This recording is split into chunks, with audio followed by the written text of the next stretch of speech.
Hello, my darling hatchlings. Welcome back to your daily dose of Dragon Feather. We're here to read the book today. It's demonetizing my channel.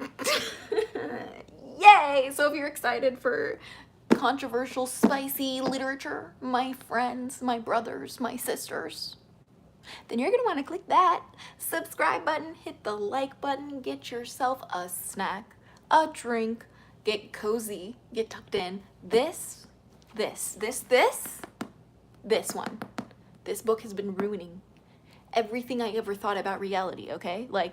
And at the same time, this author makes me so mad and so inspired all at the same time. I don't know how she does it. So if you have your own copy of The First Sex by Elizabeth Gold Davis, this is the one we are reading today. We are jumping back into our little read along of this book to continue it on. We are quite far along, but we are continuing with chapters 9, 10, and 11 today. We might get into some more chapters if we have time, but I digress. So I'm pretty excited.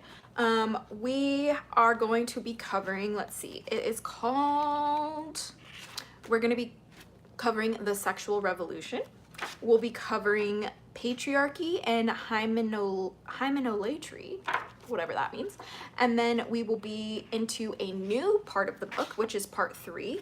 We'll be tapping into pre-Christian women in the Celto-Ionian world. That'll be awesome. And then we'll also be uncovering chapter 11, the pre-Hellenists. So I'm excited. We got a lot going on here. We got some awesome maps to look at. There's lots to do. So please, like I said, grab a snack, grab a drink. And you might want to get your shades today, because today is a very shady episode, okay? Very shady. Very, very shady. All right, my friends? So I hope you guys are doing great. I'm just cracking open a drink for myself. What book is this? Welcome, Lance of Dance, my friend, to your daily dose of Dragon Feather. This is The First Sex by Elizabeth Gold Davis. I found this book like a week or so ago.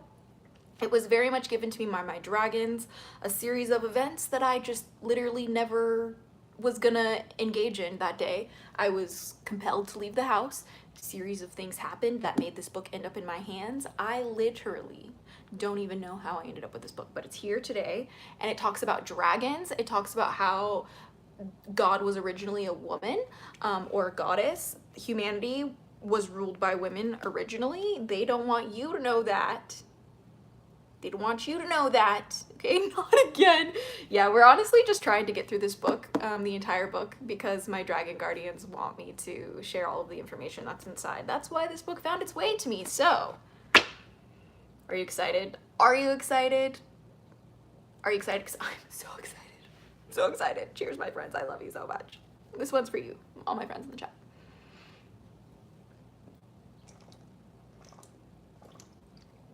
Living with Lily. Welcome back to your daily dose of Dragon Feather. Hey, you're so pretty too. You guys are so sweet to me. Are you guys ready? Lily, are you ready? Rebel Child of Witchery. Welcome back to your daily dose of Dragon Feather. Anthony Alvarado. Welcome to your daily dose of Dragon Feather. No, Azura, you can't do this again. You are disrupting the internet. Gen X. Welcome back to your daily dose of Dragon Feather. Pickle Chips, right? Is that your guardian's name? Noir Fienes, welcome back to your daily dose of Dragon Feather. And yes, that is their nickname. Not their real name, but their nickname for you to call them. Book. Ready? Book. Book? I'm ready. I'm ready to find out the answers. Okay. Also, by the way, don't take me seriously. I don't know why I have to say this, okay? But this video is for entertainment purposes only. I have to say this now because these videos are ruining my algorithm. But also,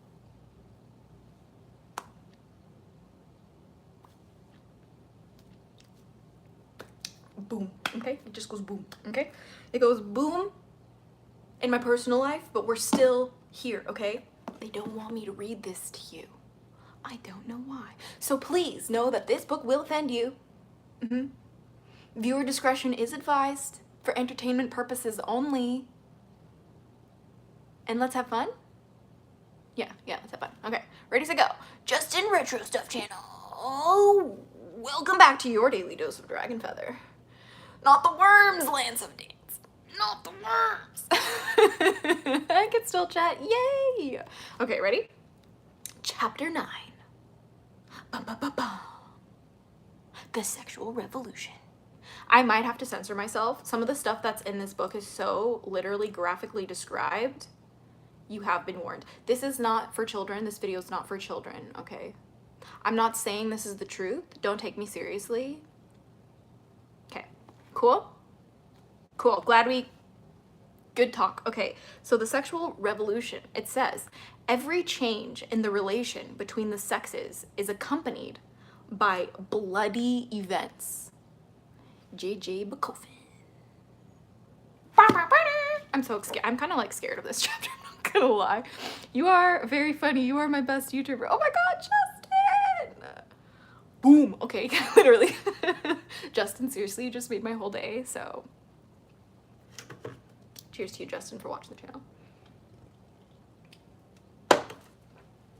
Okay, it says, I don't think you guys are ready for this. The first section in chapter 9 is called The Need to Punish. The need to punish. I'm ready to be offended. Okay, it says, man became so thoroughly conditioned to the idea of his own inferiority through the long ages of feminine supremacy that he built up in his subconscious mind an everlasting resentment against women. We are starting off strong. I am still welcome to your channel. Yes, of course, Justin, we love you so much. Welcome. Stay welcome forever on the channel. How do you say your name, my friend? Oh no. Is it DeForest? DeForest? DeForest. Welcome back to your daily dose of Dragon Feather. Sonia Mansour, welcome to your daily dose of Dragon Feather. We are starting off strong with a strong Moon. Marjorie, welcome back to your daily dose of Dragon Feather. Yeah, off with a roar, you be right. I'm gonna read it one more time, okay? The need to punish. Man became so thoroughly conditioned to the idea of his own inferiority through the long ages of feminine supremacy that he built up in his subconscious mind an everlasting resentment against women. From time to time, when he was first permitted to deputize for the queen and was forced to wear false breasts and female attire in order to exert his authority, man has feared women, resented her, and hated her. Name a country for an edit. Palestine! Free, free, free Palestine! Free, free, free Palestine! Free, free, free Palestine! Free Palestine! Alex Turnbull, good to see you! Welcome back to your daily dose of Dragon Feather. The spicy is too early. Yeah, it's really early in this one. This whole entire episode today is just going to be spiciness after spiciness. So please, you've been warned. It says, his hatred has led to a systemic code, sanctioned by law and custom, of cruelty toward women, a cruelty that he would never consider inflicting upon his own sex. The strictness of patriarchal system points to an earlier system that had to be combated and suppressed, as Bakofen says. In their newfound physical superiority after the patriarchal revolution, men reacted understandably. They sought to wipe out all traces of their former condition of servitude and to give women, quote, a little of their own back, unquote. The effort to conceal their original subservience took the form not only of rewriting history and of destroying all records that could not be reinterpreted from a masculist point of view, but of resort to physical abuse as the norm in male-female relations. The bitter need to retaliate against their former masters led to the sexual sadism that has characterized man's relations with women in these later centuries and has become accepted by male psychologists as, quote, natural, unquote, and, quote, normal, unquote.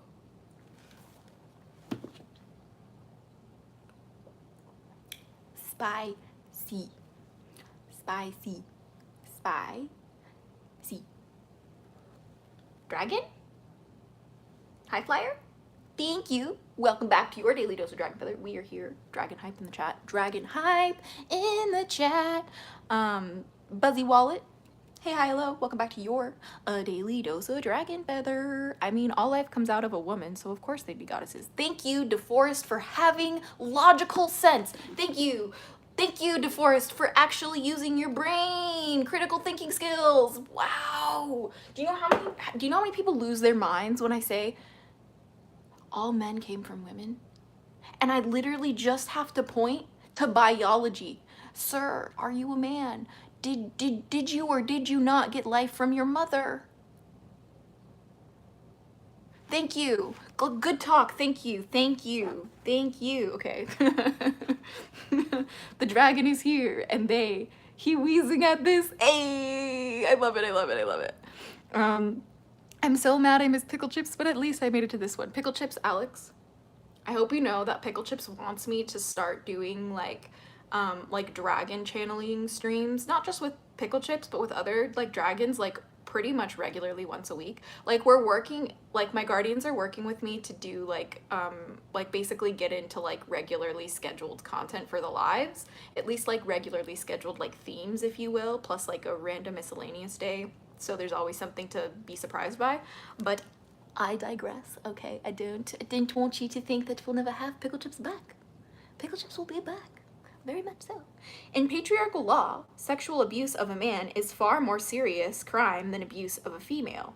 As recently as 1969, a young woman was tried and convicted in France for, quote, seducing, unquote, a young man. Yet how many men has ever in modern history been convicted or even brought to trial for seducing a young woman? Quote, the clemency with which the seducer of a girl is judged, unquote, writes Edward Westermark, quote, contrasts strikingly with the moral condemnation of his unwilling victim, unquote, and with, quote, the harshness with which similar attacks on boys are punished, unquote. Quote, is the seduction of a male youth fraught with so much more terrible consequences for the victim than that of a girl, unquote, he asks, quote, as to justify the enormous difference in the treatment of the seducer, unquote.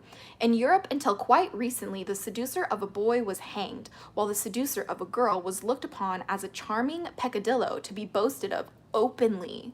Quote, even though the seducer's behavior may have inflicted a lifelong, not to say morally, injury upon the girl, unquote. The difference, of course, is in the sex of the victim.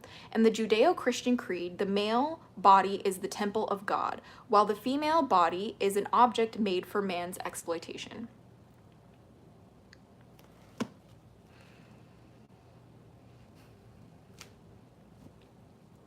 I'm really mad at that language, sir. Anyway, it says, when the enlightened nation of France did for a brief time at the beginning of the present century make forcible rape a capital offense, the law was deplored as, quote, positively inhumane, unquote, by Anthony Ludovici in England. He passed over the inhumanity of the forcible rape and its consequences as if no importance. What, after all, were women made for?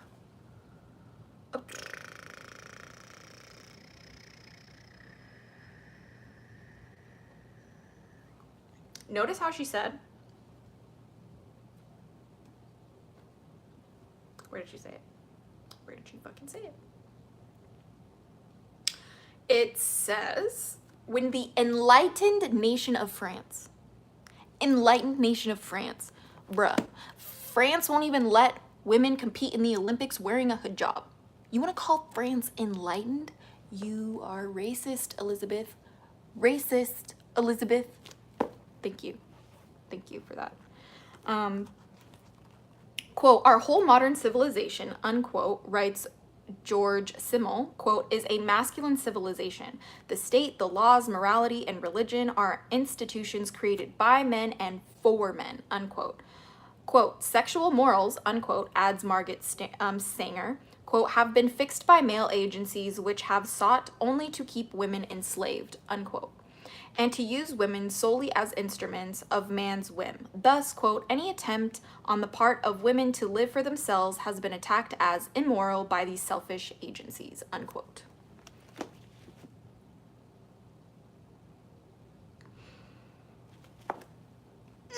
Okay, it's about to get worse, you guys. It says, quote, as long as physical love is man's favorite reaction, unquote, observer Mary Wollstonecraft, quote, he will endeavor to enslave women. Yet how eager men are to degrade women, the sex from whom they claim to receive the chief pleasure of life, unquote. Quote, behind man's instance on masculine superiority, unquote, says Eric Erikson. What a name. Quote, there is an age-old envy of women, unquote. Quote, the realization that the dogma of female inferiority had its origin in an unconscious male tendency to envy women, unquote, says Horney. Quote, could only dawn upon us after a doubt had arisen as to the truth of the fact of female inferiority. Behind this conviction of feminine inferiority lies a very powerful impulse to depreciate women, unquote. Quote, yet, unquote, continues Horney, quote, the man has very obvious strategic reasons for keeping his fear and envy of women quiet. He also tries by every means to deny it even to himself. Relief is sought and found in the disparagement of women that men often display ostentatiously in their speech and attitudes. This way of allaying his fear has a special additional advantage. It helps to support his masculine ego, which is more threatened by the admission of fear of women than of men, unquote. He also takes refuge in the gigantic masculist myth of feminine masochism and in the ego-soothing canard of female, quote, penis envy, unquote.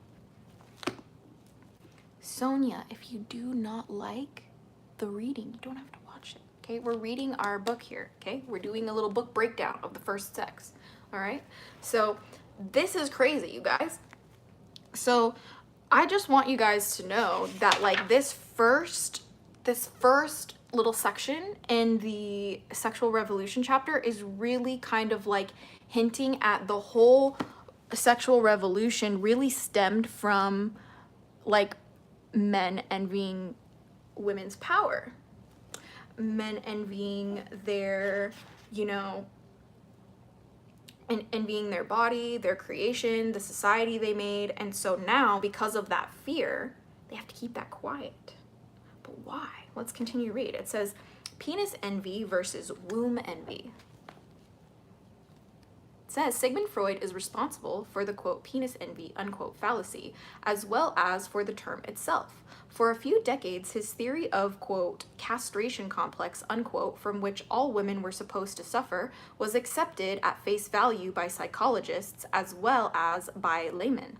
But soon differences of opinion arose. Such great post-Freudian psychologists as Horney, Jung, Fromm, Reich, Harold Kelman, and Gregory Zilborg found on studying women themselves, as Freud had not done, that penis envy was a figment of Freud's imagination. Quote, quite in contrast to Freud's assumption, unquote, writes Fromm, quote, there are better reasons for assuming pregnancy envy in the male, unquote, than penis envy in the female. That's crazy! It says, to be fair, France banned crosses as well. It's still wrong, obviously, but at least they're treating all religious symbols equally, Alex. But how does that make them an enlightened country? That's so dumb. That's so dumb. Okay. Anyway, it says Freud, quote, Freud, unquote, says Harold Kelman, quote, was brought up in a traditionally Jewish home where the man was lord and master and women were looked upon as lesser beings, unquote.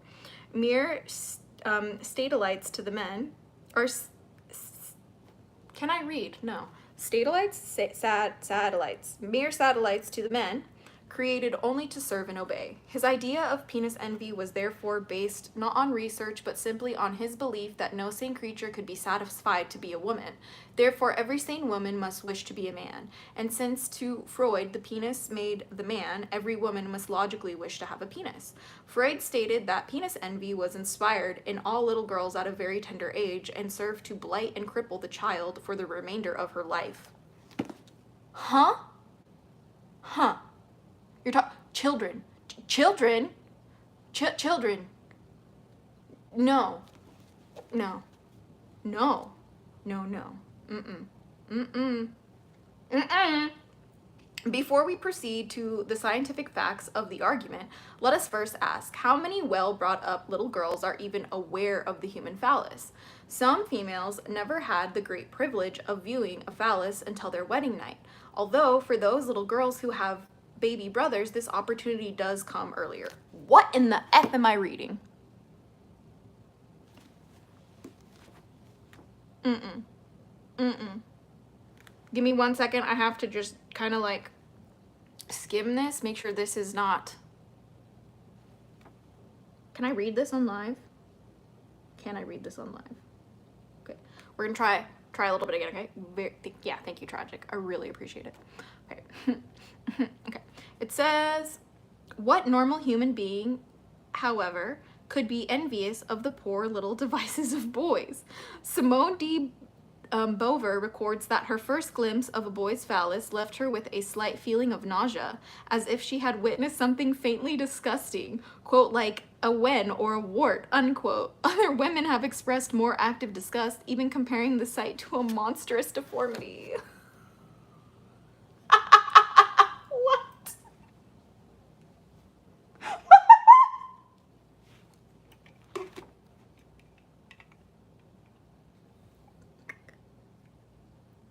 Elizabeth.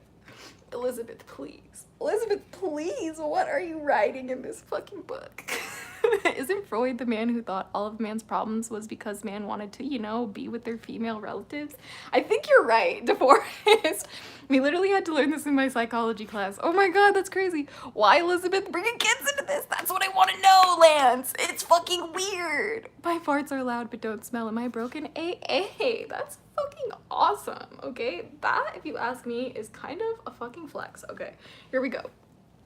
You guys ready? This is really bad. Yeah, I don't know why Elizabeth is bringing children into this.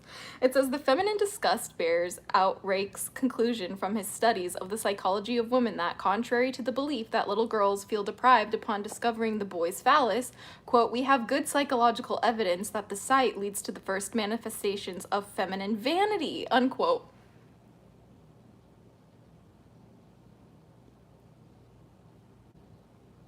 I love that sentence. Okay, it says, the little girl feels that her body is more aesthetically beautiful than the boy's.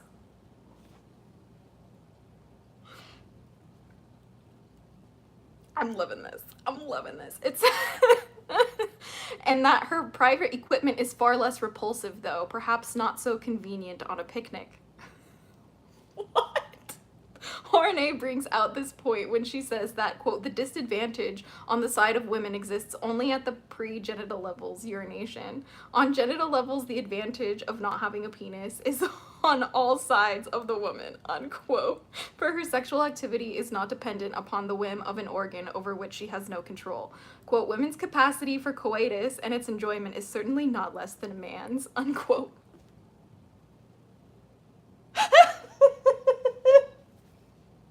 I didn't know today was gonna be, I didn't know we were gonna have a comedy show today. I didn't know. That's great. It says, Gregory Zilborg writes that womb envy on the part of a man is far older and far more fundamental than penis envy on the part of women. And Horne says, quote, when one begins to analyze men only after a long experience of analyzing women, as I did, one is surprised by the intensity of their envy, unquote, of women. Quote, it is not really remarkable that so little recognition and attention are paid to the fact of man's secret dread and envy of women. It is almost more remarkable that women themselves have so long overlooked it, unquote. When was this written? 1971. Seems about right. Yeah, Alex, this is why I love this book, because it's like, she makes some points, right? She got some points. I won't lie to you, okay? But she's absolutely unhinged in every other department. Okay? Like, she's unbelievable. She was arguing for incest a couple of episodes ago, so that's just a lot. It's just a lot, okay? We do have scientific evidence, okay? Scientific evidence that incest does cause genetic deformations, okay? So please don't do that, okay? Thank you. The psychological nucleus of this dread of women lies in the fact that, quote, during coitus, the male has to entrust his genitals to the female body, that he presents her with semen, and interprets this as a surrender of his vital strength to the woman, similar to his experience of subsiding of erection after intercourse as evidence of having been weakened by the woman, unquote. I know, me too, Lance. Not the PP envy, okay? What? It says, I have to really be careful how much I say the B word. Okay, it says, the phallus is the only muscle man has that he cannot flex. It is also the only extremity he cannot control. Be his will however strong, the phallus rises and falls on its own terms. Man cannot command it. This all-important and highly regarded organ, so necessary for his pleasure and his self-esteem, is a thing apart from him, with a mysterious life and will of its own. The fact in and of itself, the possession of an external anatomical part which seems in no way to be connected to his brain, is a disconcerting and humiliating phenomenon in itself. But even worse, as it affects the dignity of its owner, it is seemingly obedience to that inferior thing, woman. It rises at the sight or even at the thought of a woman. This helplessness on the part of a man to control his most cherished possession, his phallus, infuriates him to the point of wishing to punish the sex that has such power over, quote, what belongs to him, unquote.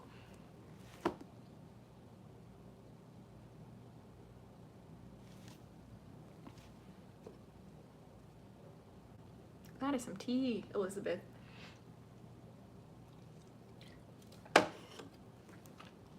That is some tea, Elizabeth. Okay.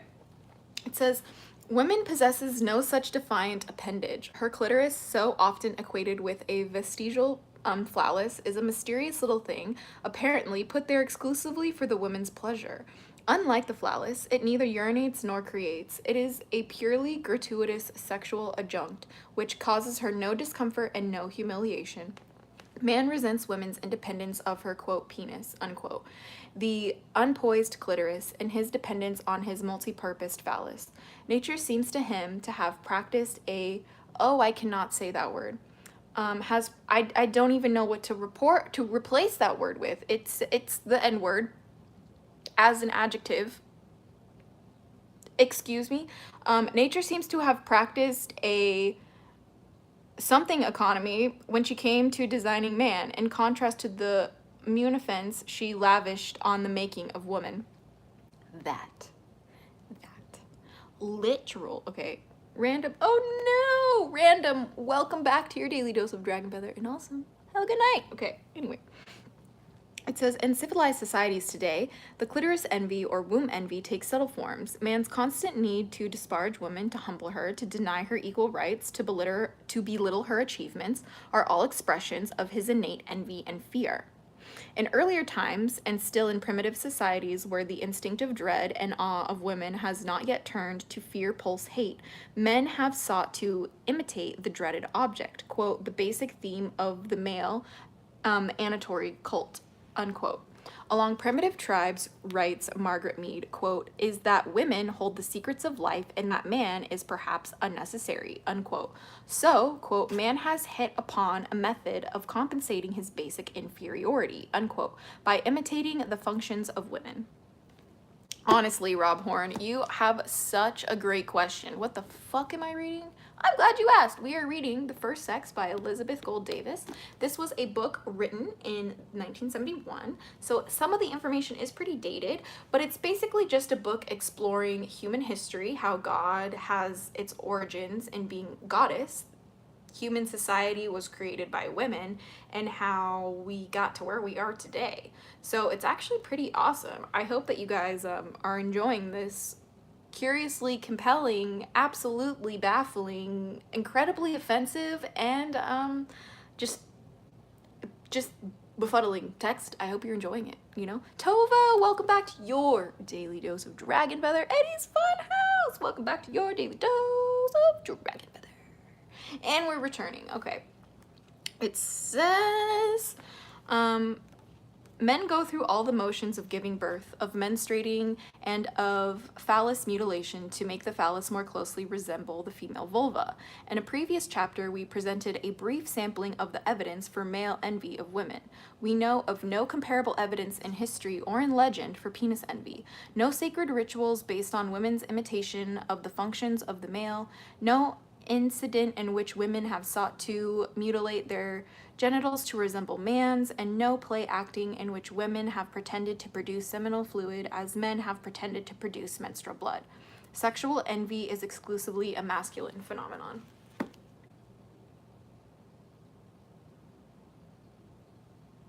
I'm just letting you know that, like, the topics that we're discussing in this book today are not my exclusive beliefs, okay? Like, this is how I read texts that are very advanced literature in real time and deconstruct them in real time. That's why we're reading the books live, right? This is what my Dragon Guardians wanted me to do, specifically Pickle Chips wanted me to show you guys how I read. Yeah, hot with the transphobia. Yeah, thank you, Rebel Child. Like, I have been basically told to read this book, share the good parts of it, because there's dragon mythology in here, which I don't even know how that happened. How did I get a book with dragon mythology and god and goddess and Islam and Celtic stuff and Druidry and history and Sumeria and there's everything in this, okay? But she's very offensive. She's very bigoted. She's very supremacist. And please know that when you read this, right? You know, she'd be a TERF in modern days, but the discussion was different in the 70s. Yeah, I know. I know, Alex, for sure, for sure. For sure, for sure. It says the psychological... Oh, I already read that. So the next section is the female circumcision. Okay, now we're kind of getting into a lot of really difficult things to talk. I've actually read some of this a little bit, and it was actually so... this chapter and the next chapter are actually, some of it's so incredibly graphic that I'm gonna have to censor some of this, I'm pretty sure. So please bear with me. Okay, it says female circumcision. This is gonna be a hard one, okay? Modern man's womb envy is most forcibly expressed in his resentment of women's pleasure and sex. Are you guys ready? This one, I'm not ready for this one, okay? It says the famous argument between Zeus and Hera as to which of them received the greatest pleasure from sexual intercourse was settled by old Tiresias, who, having been both man and woman in his time, was deemed best qualified to judge. He promptly agreed with Zeus that woman's pleasure was 10 times that of man. Yeah. Peace be with you too, Eddie. Hope you're doing so well. But yes, this is gonna hurt a lot. A lot? So, like, if you're a woman, this might be extremely triggering for you. Like, if you identify as feminine in any capacity of the spectrum, I'm giving you a huge trigger warning right now, okay? This is why we're about to learn about the history of why women are really so oppressed currently in today's society. Not from like an ancient perspective, but from like very recent modern practices, okay? Please take a deep breath and please feel so free to click out of this video. Okay? I will not be offended. I will not be offended. Pickle Chips might be offended, but I will not be offended, okay? You need to take care of you. All right. We're going in. Men dislike the idea of women's enjoyment of sex because it suggests to them the treasonous thought that perhaps man was made for women's pleasure and not woman for a man's convenience, as his ego has made it necessary for him to believe. It is the gnawing doubt that has motivated man, quote, in a kind of revenge for so many centuries to make woman his slave, unquote. The simple fact was and is that the masculist man resents the necessity for sharing even sex with a woman. Thus we have the paradox of patriarchal man regarding woman as merely a sex object and yet wishing to deny her any pleasure in sex. It is significant the matriarchal peoples, quote, pleasure, unquote, the woman, while patriarchal peoples, quote, ride her.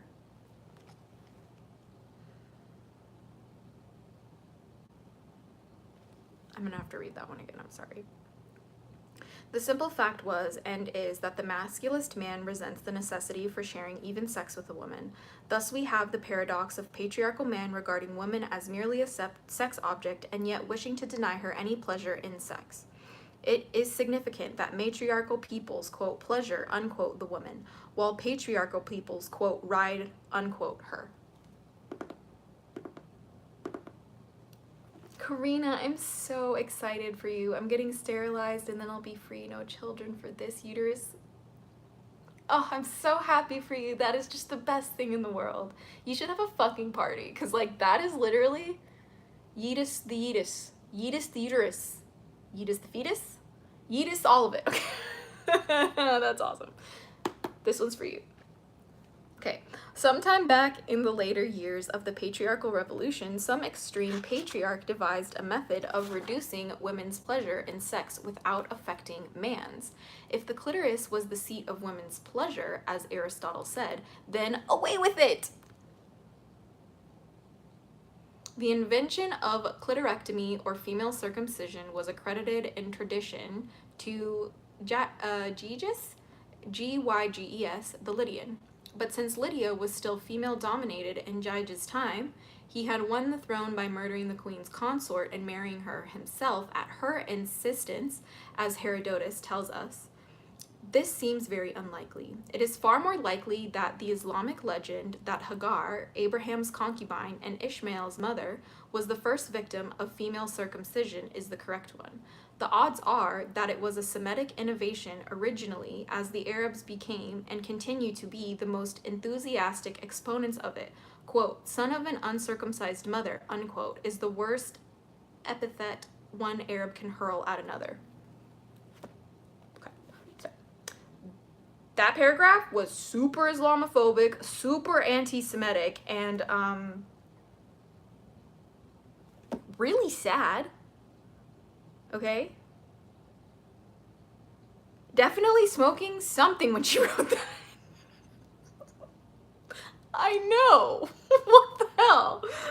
Like, dang, Soph. I know, dang, for real. Welcome back to your daily dose of Dragon Feather. Yes, this is called The First Sex by Elizabeth Gold Davis. I really hope you like it. I'm so sorry, but I can't join the live today. It's okay, I hate Streamlabs. We love you anyway. Welcome back to your daily dose of Dragon Feather and have a good day. Totally not curling in on myself or anything. Yeek. Yeah, no, this is a hard read, so like, don't feel obligated as a mod to stay, okay, Rebel Child? Because like, please know, it's a lot. Like, I get it, okay? Like, it really is. Dawn, it's me, Starlinks. I changed my user as a joke. Oh, sorry, no, Starlinks, I love it. I hate Streamlabs. I kind of like that username. It's kind of funny. I firmly believe Elizabeth lined up some coke and threw her face across the table before writing this.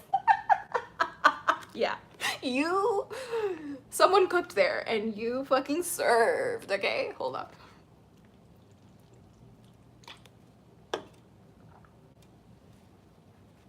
Alrighty, ready? It's about to get really bad. I'm just letting you know it's about to get really bad. Like, I don't think I'm, like, high enough for this conversation. Okay? We're about to get into some more Islamophobic stuff, okay? So just bear with me, okay? It says the, quote, reasons, unquote, offered by the Arabs for the practice of female circumcision are as numerous as those offered for male circumcision by the ancients. The chief reason concerns female chastity.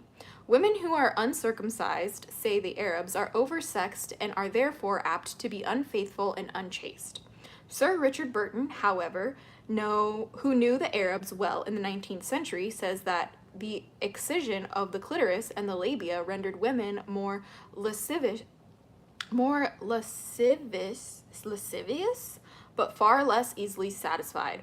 It's Lascivious,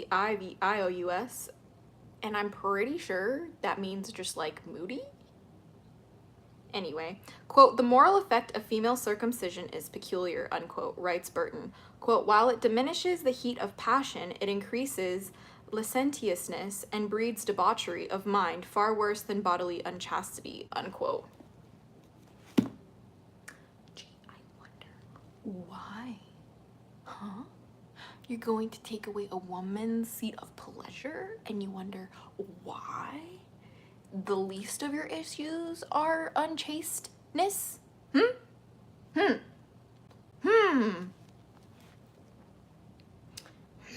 Anyway. It says, the prevention of ardor is another reason cited for female circumcision. It is believed in some quarters that orgasm in women prevents conception, the heat of her passion serving to destroy the semen.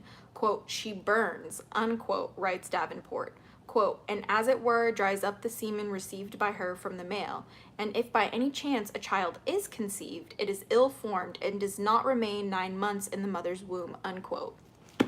Excuse me? Excuse me?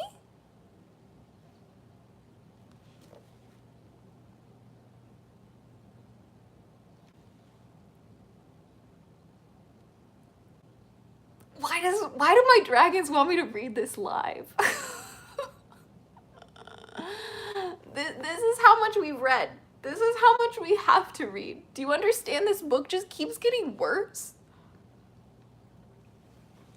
Oh God. Dear Lord. Okay, it says, the bizarre reason offered for the practice is that in the women of Egypt, Arabia, Abyssinia, and adjacent areas, the clitoris grows so large that it interferes with coition. Quote, from climate or from some other cause, a certain disproportion is found generally to prevail among them, unquote. We're getting into racist territory. That's awesome. It says, writes Davenport, quoting one Bruce in his Travels of Abyssinia, the clitoris, if allowed to grow uncropped, becomes as long as the goose's neck. He goes on, quote, and men have sought to remedy this deformity by the amputation of the redundancy, unquote. I'm sorry, were you intimidated by women having very big clitorises? Is that the problem? Was that the problem? Was the problem her genitalia being so big and voluminous, beautiful, made your tiny little dangling feel triggered? Yeah, trigger warning for everybody joining, because this is, I wish I would have put a trigger warning in the fucking title. That's how bad this is. I'm really sorry. I think I'm Rebel. I think it's a really good idea for me to just like periodically give trigger warnings for this in between all of this, because it's a lot. All my fellow pre-babies know our mothers had a good time, I guess. Whoa, what's going on? Chemicals and Conversations. Welcome back to your daily dose of Dragon Feather. We're reading The First Sex again. Yeah, this book is very spicy today. Trigger warning for everything possible, pretty much, because it's just getting worse. Okay, we're learning about female circumcision right now, and it's not fun. Major trigger warning. Shall I continue? Okay, I'm afraid. It says, when the Christian missionaries forbade the Copts to crop their daughters' clitorides, Davenport relates, quote, the converts obeyed, but the consequence was that when the daughters grew up, men found that in marrying a Coptic wife, they were subjected to a very disagreeable inconvenience, and therefore they married heretical women, free from this encumbrance, with whom they relapsed into heresy, unquote.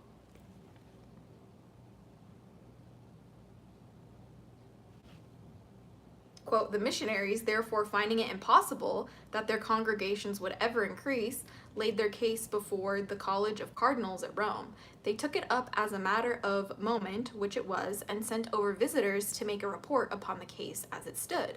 They, on their return to Rome, declared that the heat of the climate or some such cause did in fact alter the formation of women's clitoris in such a way as to impede the consequences for which matrimony was instituted. Can we just like break that down for a second? It literally says, they declared that the heat of the climate or some such cause did in fact alter the formation of women's clitoris in such a way to impede the consequences for which matrimony was instituted. That's my hair. It wants to say hello. What? The college, upon receiving this report, ordered that, because it disappointed the ends of marriage, the imperfection was by all means to be removed, so that the Catholics, as well as the Copts and other Egyptians, have undergone excision ever since. Overdevelopment of the clitoris is not confined to women of Egypt and Arabia, however, as a case reported in 1789 in Paris seems to prove. Quote, a man was greatly surprised on his wedding night while fondly caressing the naked person of his bride at feeling a member as stiff as his own virile one.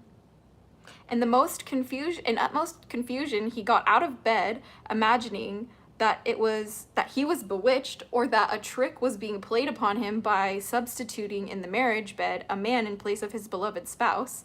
No sooner, however, had he procured a light than he recognized the countenance of his wife, who fondly entreated him to return to bed. He no sooner cast his eye upon his wife's Pandinda, that a phallus as long and stiff as his own presented itself to him. Questioning his wife upon this subject, she, as delicately as possible in the circumstances, informed him that she had supposed all women to have been formed like herself in these parts. She again implored him to return to bed, and overcoming his surprise and bewilderment, he renewed his amorous attack, only to find his genital organs refused to lend their assistance. What? What? What? I'm sorry, what did I just read? Yeah, Alex. Yeah, brother, sister, what did I just read?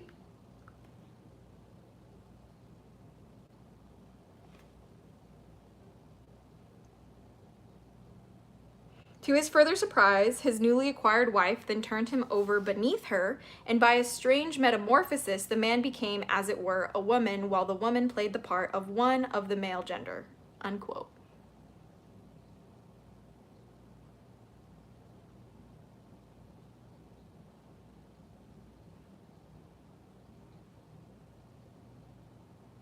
Davenport does not report on the end of this humiliating experience of a wedding night. He quotes thus much only from an Annales Medicales et Physiologiae, 1789. I think that's a French pronunciation. It says, still another reason offered for female circumcision is the prevention of, quote, women's abuse of each other, unquote. Oh dear Lord. Trigger warning everywhere. Oh, you right, Alex, you right. T. Bell writes, quote, the clitoris sometimes acquires an astonishing magnitude, and we have proof on record of women with large clitorides who have seduced young girls. It is to avoid such unnatural connections that the Asiatic nations, especially the Arabians, are in the habit of removing the clitoris, unquote. Is this real, Layla Angel? Welcome back to your daily dose of Dragon Feather, and I have absolutely no idea what the hell I'm reading.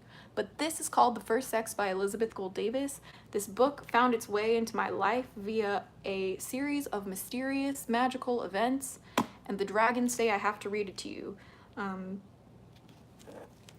This reminds me of the character from American Horror Story Circus with Parts Like That, who was all female. Yeah, Layla. Maybe there's something we don't know, hiding in our history about women. It says, all these are interesting but unconvincing reasons. The true and basic reason for the mutilation, It says, the true and basic reason for the mutilation of the female vulva is male envy and sadism, which seeks to punish women merely for being women. Damn. The operation is performed on little Arab girls at puberty. And please know that clitoral, I should say like female genital mutilation, this happens like not just in, Arabia or in Arab countries. It happens also in African countries, and it also happens all over the world. Like, it really does, okay? Like, you might not realize this, but it's actually a very common practice today, okay?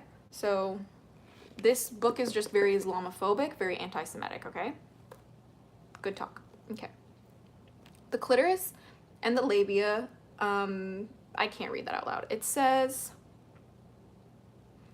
it is a far more dangerous, painful, and bloody operation than male circumcision, and serves no purpose other than to deny the girl her full measure of future sexual enjoyment. That the operation is merely a patriarchal form of revenge for female sexual superiority is suggested by the fact that it is performed only in countries where uncompromising patriarchalism has existed longest. That is, in Semitic lands, again, anti-Semitic, the Jewish people before the Republic of Israel denied that they practiced it upon their daughters, but there is evidence to the contrary. Richard Burbaton says the rite was practiced by the Jewish people until the days of Rabbi Gershom, who denounced it as a scandal. Burton goes to say, quote, "I believe it is still the rule among the outlying tribes of Jewish people. The rites is the proper complement of male circumcision. Evening the sensitivityness of the generaries by reducing it equally in both sexes. An uncircumcised woman has the venereal orgasm much sooner and oftener than a circumcised man, and frequent coitus would injure her health," unquote. Ew. This was the super male Sir Richard speaks. Super male. Why is that in this book? A super male. Don't tell the men about that one. This is the super male Sir Richard speaking for all patriarchal men. He is not at all worried about the health of the woman, but only about the injustice of her greater sexuality and her superior pleasure in sex. He himself admits that the circumcised women of his acquaintance were almost incapable of orgasm, which, however, being unattainable, they doubly yearned for. That is so sad. Yeah, for the record, I think all circumcision is bad too. Good talk. I think all circumcision is genital mutilation of children and should never happen. Sir Richard Burton gives a vivid first-person account of the results of female circumcision on Arab women. Quote, "The prostitutes of Aden, all had the labia and clitoris completely excised and the skin showing scars and the traces of coarse sewing," unquote. Damn. It says, "Sewing was restored to ensure the chastity of young girls and unmarried women." I can't read some of this. Hold on. It's basically saying, like, an operator will cut off the parts and stitch it back up with sheepskin. And a tiny tube is put inside for urine. Before marriage, the bridegroom trains himself for a month on beef, honey, and milk, for if he can open the bride with his natural weapon, he is a mighty sworder. That is fucking disgusting. That is fucking disgusting. If he fails, he tries penetration with his finger, and by way of last resort, whips out his knife. That is fucking disgusting. The suffering of the bride must be severe, unquote. That is fucking disgusting. We're almost done with this little segment, so we'll take a breather in 2 seconds, okay? Huge fucking trigger warning. Again, one cannot help suspecting that the later statement sums up the whole reason for female circumcision of the brutal kind practiced in some parts of the East. Male sadism combined with sex envy. The Italian anthropologist Mantegazza writes in 1885, says that female circumcision is practiced in Egypt because, quote, "Egyptian men do not care for any sensual participation on the part of women in the act of coitus. The circumcised women, therefore, are left with the desire for a pleasure that must go forever unsatisfied. It would be hard to imagine a more selfish form of perversion when one stops to think that love is a joy meant for two, and that to oppress our companion's pleasure in the act is cruel and barbarous, representing a species of pleasurable refinement which must be paid for at usurious rates." So let us all take a deep breath. That was disgusting. That was disgusting. That was vile. That was awful. That was really bad, okay? Holy fuck, okay? So this is why, when you read books like this, I just wanted to give a little note here that this chapter was heavily riddled with anti-Semitic and Islamophobic and racist, outright racist language, okay? And it was being tied up into abuse that happens on a global scale. And so when you read things like this in a book, right? Yeah, some love in the chat for my feminine divines, for sure. I cannot even begin to fathom the pain that these women went through, okay? And for anyone to even for a second think that we have an equal society today could not be further from the truth. We have barely scratched the surface on giving women their place, their rightful place as humans in society. And it's because of shit like this.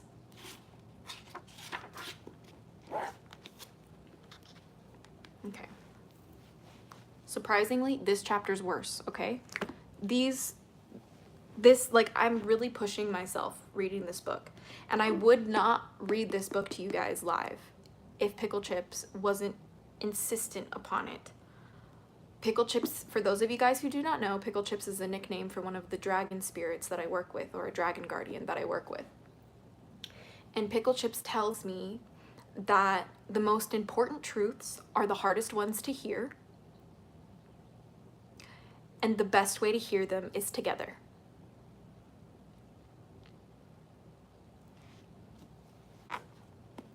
So let's find out together.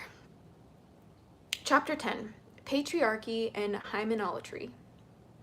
A great over-evaluation of virginity is found only in communities that treat their women as if they were chattels. E. Wexberg.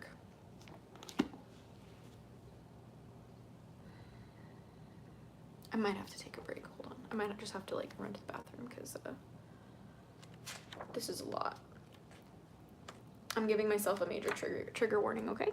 All right? We might need kitten therapy in the middle of this, okay? All right? I don't know. We're going to find out. We're going to find out. Yeah, deep breaths and virtual hugs for those who need them. You too, Azura. High fives. Thank you, thank you. Please know that, like, reading hard things like this and learning hard truths about the history of humanity is a huge part of my spiritual practice, right? Like, this is part of what it means when I work with dragons. Like, I am a knowledge seeker, and I am more obsessed with reading and writing than probably anything in my life other than music, right? So, like, this is never easy to do, but like most of this kind of like work that I do, I will read these kinds of books in my own time, in my own like space, and obviously not on the internet, because like this is the first time I'm doing it, right? To like be comfortable, right? But Pickle Chips says that this book in particular is a very uncomfortable read for anyone of any identity, period. And like it's really good to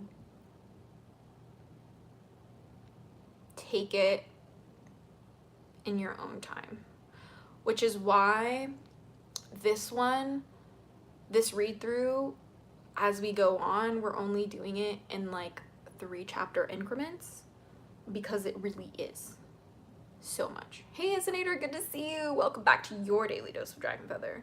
We are reading The First Sex, and it's a really hard read today. I'm giving you a major trigger warning. It's actually making me cry in the very bad ways, okay?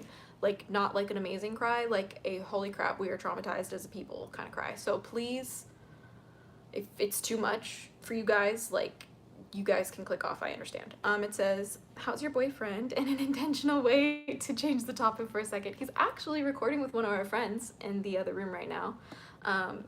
But he's doing great. He's really doing great, and I love him to pieces. He's going on tour soon.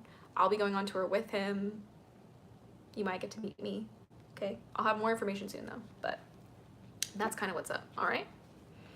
All right.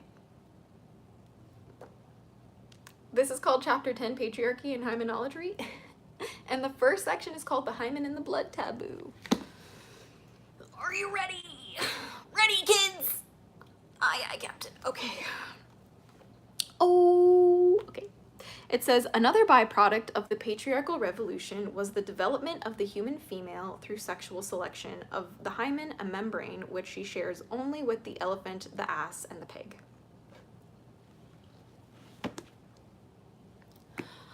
I'm not ready.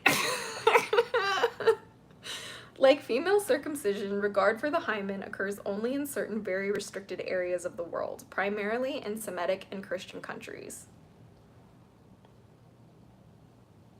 The spice. Okay. I'm pretty sure that the hymen is regarded as very necessary in anywhere in the world, because last time I checked, everywhere in the world was colonized by white Christians or Catholics.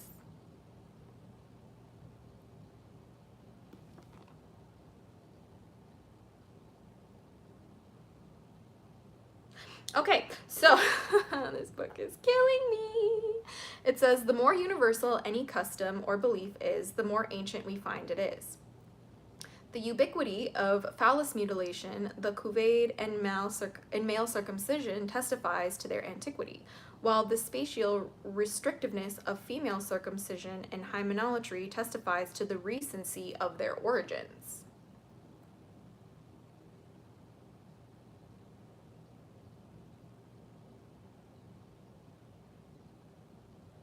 Yeah, Karina, I feel you. Being tight is not always a good thing indeed.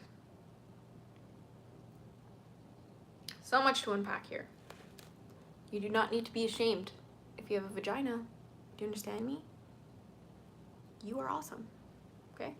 People are mad that you're so awesome. Fucking celebrate yourself. Okay, it says, it has long been observed by sailors, missionaries, and other travelers that maidens of primitive societies are hymenless at a very early age. Many a ribald song has resulted from the observation of the apparent lack of virginity among peoples of the Pacific and Far East. Oh, we're about to get into some really yikey things, okay? Yeah, yikes. Yeah. Just joined. Chloe Watson, welcome back to your daily dose of Dragon Feather. Just want to let you know, huge, major trigger warning. Major trigger warning, okay? The First Sex is a book by Elizabeth Gold Davis, and it is extremely infuriating, okay? We are currently learning about the hymen and the blood taboo. Very intense. We're about to learn some awful things about Indigenous American peoples, so please buckle up. This is gonna be hard. This is hard, okay? This is a hard read. It says, the assumption was and is that these girls had all lost their virginity through sexual intercourse at a tender age, indicating the rampant sexuality of the, quote, native, unquote, peoples. No, you racist piece of shit. The song that sailors sing about, quote, the virgin in the island of Cebu, unquote, and, quote, there's a virgin, I am told, but she's only 3 years old, unquote, is typical of the body that has arisen from the assumed absence of virgins in areas once remote from Western Judeo-Christian civilization.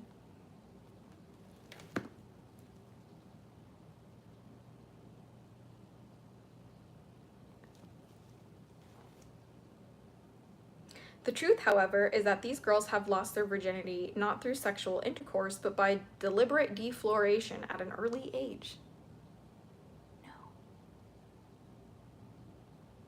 No. Not all women have hymens, okay? It's actually pretty rare.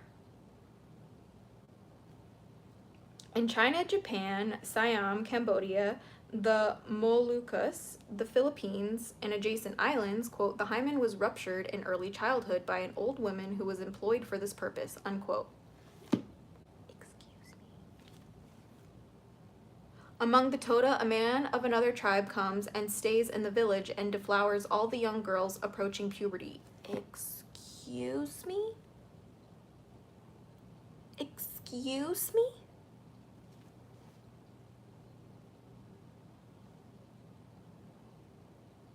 I can't read this out loud. This is too much. It's saying that the defloration must take place before puberty. And there are few things regarded as more disgraceful than delaying it.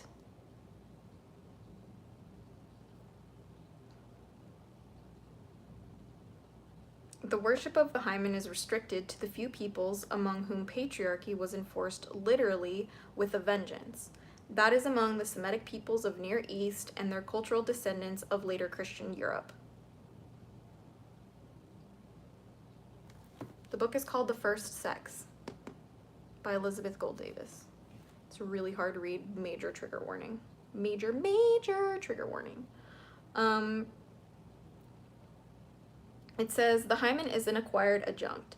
Just as the shape and size of the phallus were the result of sexual selection on part of the prehistoric women, so the hymen is the result of a far later pattern of selection of the part of patriarchal men in historic times, when the concept of paternity led to notions of father right and property rights. Men became the selectors of their sex partners, and virginity in women became the thing of value. Quote, the virgin's hymen seems to be a late acquisition of human females, produced by the sexual selective action of the possessive male, unquote, writes Eisler. Quote, after the transition from matriarchal to patriarchal values, unquote, wherefore very late in human history. I don't really know about that. I don't really know about that one. Hand squeezes and hugs for all my hatchlings. And Azura, of course, thank you. This read is so awful. Okay. It says, okay.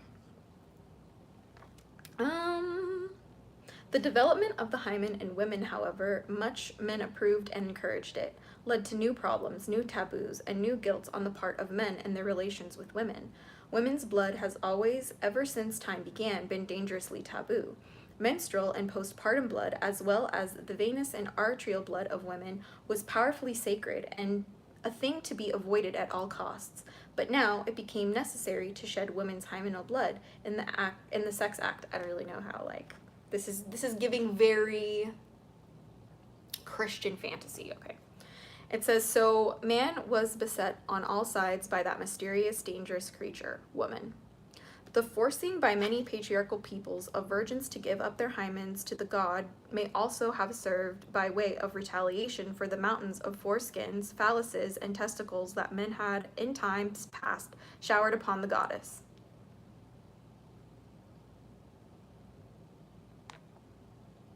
In nearly all patriarchal societies, the virgin's first coition was performed as a sacrifice by the god himself in the person of the priest or by any stranger or wayfarer who chose her in the temple. Deplorable. The offspring of such unions were considered sons of the god, especially if they later became great heroes. Thus, Theseus considered himself the son of Poseidon, as his mother Aethra had given herself to the temple of Poseidon at Troezen, and Romulus was the son of Mars by virtue of cohabitation of his mother Rhea Silva in the temple of Mars in Alba Longa. Hercules, the heroes of heroes, was of course the son of the king of the gods, Zeus, who had ravished his mother Alcmene in the temple of Zeus at Thebes. The rupture of the hymen was regulated as a sacrifice to the god equal to the sacrifice of the foreskin to the goddess of old in the rite of circumcision. Herodotus gives us a vivid picture of temple prostitution as he witnessed it in Babylon in the 5th century BC. The naive traveler did not attempt to understand the meaning of the practice. Strabo in the 1st century reported that Armenian virgins offered up their hymens to the god Amatus, and in patriarchal India, the actual membrane itself was offered as an adornment to the idol of sacred lingmen. We know that I don't know how accurate any of this is, by the way. We know that Roman matrons of the empire were wont to seat themselves upon the erect phallus of Priapus, but this was not strictly speaking hymen sacrifice so much as it was fertility charm. Priapus, like Saint Fountain, having had the power to make women fecund. What a fucking read. Thank you for spreading the love, your wings and horns, just by being here. How do you spread your horns? By showing up and hitting you in the head. No, I'm just kidding. I don't know how you do that. It says, let's see. It says, in the 18th century, when Captain Cook visited the South Seas, he witnessed a ceremony in which a 10-year-old virgin was publicly deflowered by the chief of the tribe.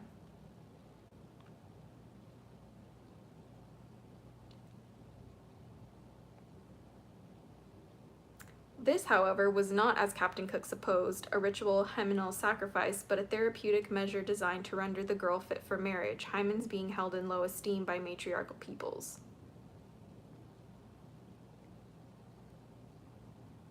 I'm so deeply uncomfortable talking about the hymen.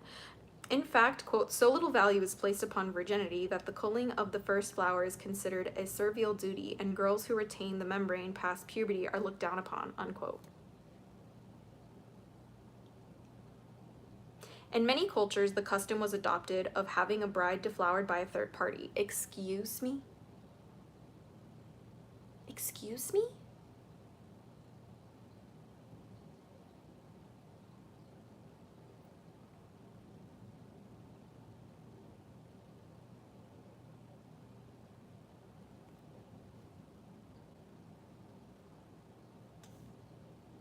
Hold on, I have to make sure I can even fucking read this.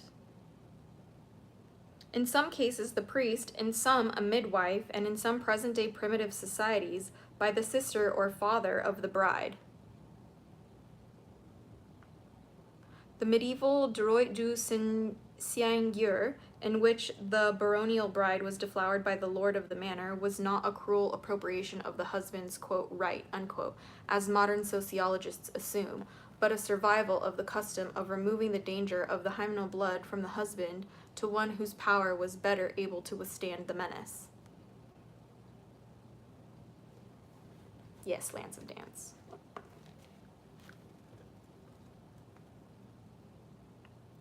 Quote, the object of the custom is clearly to remove the danger from the husband, unquote, writes Crawley.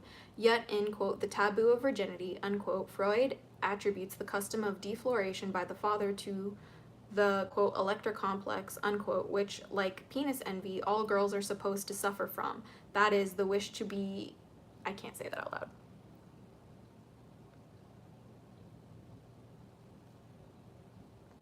It's giving incest, okay? This primitive custom, writes Freud, quote, appears to accord some recognition of the existence of early sexual wish. Can't say that again. The assigning the duty of defloration, if not the father, to an elder, a priest, or a holy man, that is, to a father substitute, unquote.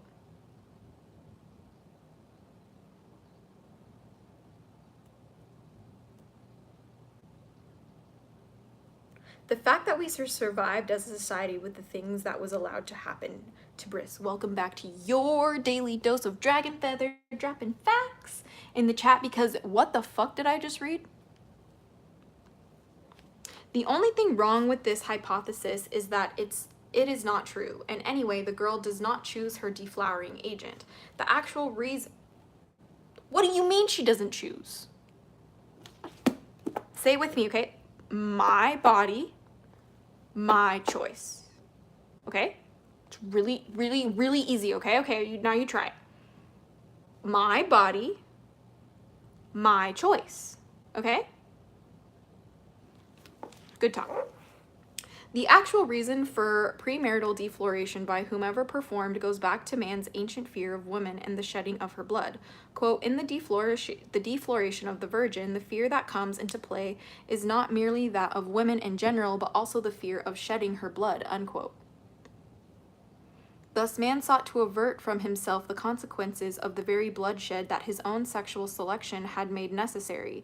Man suffered already from an ancient guilt, the sense of original sin that was the result of his overthrowing of the goddess, after defying her to become a killer and eater of animals. The goddess had always forbidden the shedding of any blood, even that of animals.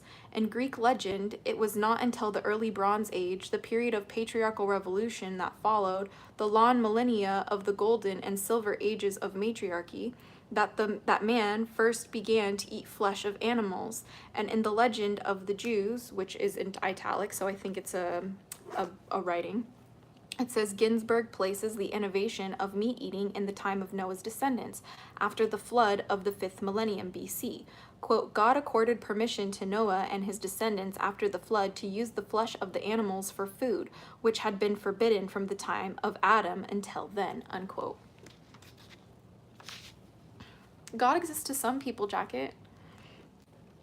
Carnivorousness may have become necessary as a consequence of the great catastrophe that overwhelmed the world at the time.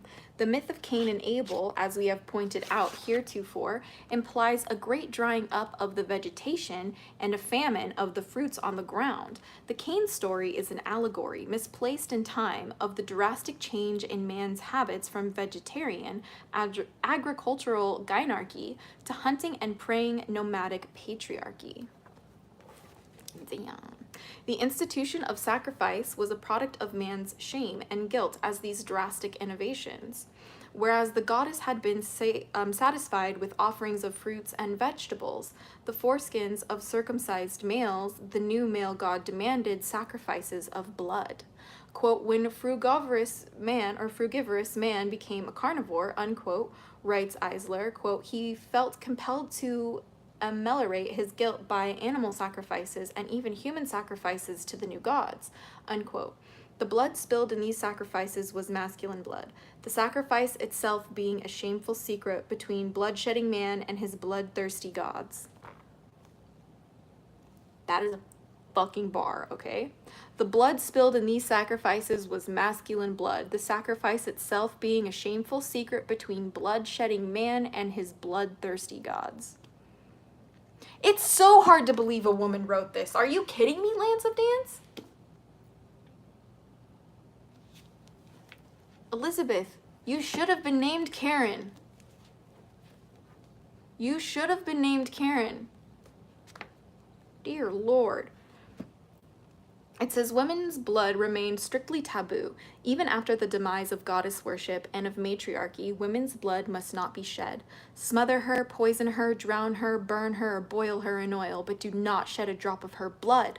In medieval Christian Europe, when men no longer understood the atavistic reason for the ban on women's blood, women were never beheaded or drawn and quartered as were men.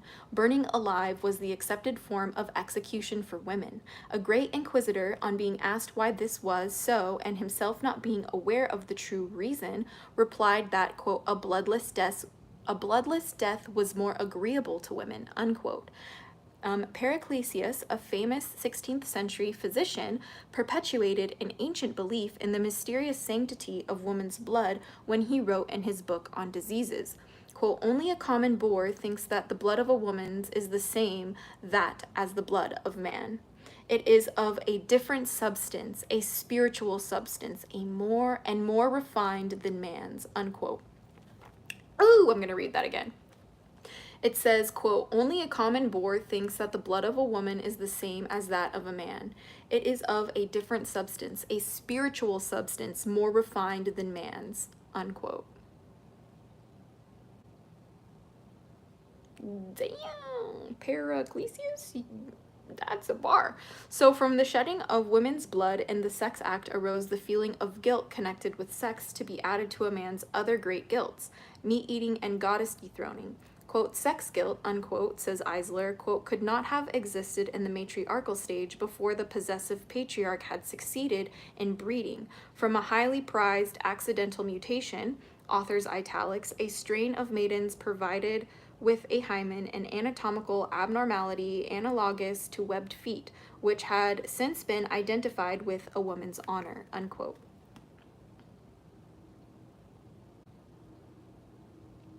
It says, as the patriarchal revolution progressed, however, the consciousness of sin and the shedding of blood began to dim. The man became more and more convinced that he was indeed the Lord of all creation. As he gained in confidence and power, the hymen and enactia became the creatoration in his sexual selection. Male emphasis on the absolute essentiality of virginity in marriageable females led eventually to such evil practices as female infibiation and the use of chastity belts. In patriarchal Christian Europe, the hymen became so important that the prospective bride was expected to submit to an intimate examination by the relatives of her betrothed before accepting into his family. In important dynastic families, the insulating examination, It says in important dynastic families, the insulting examination was performed by a priestly representative of the Pope.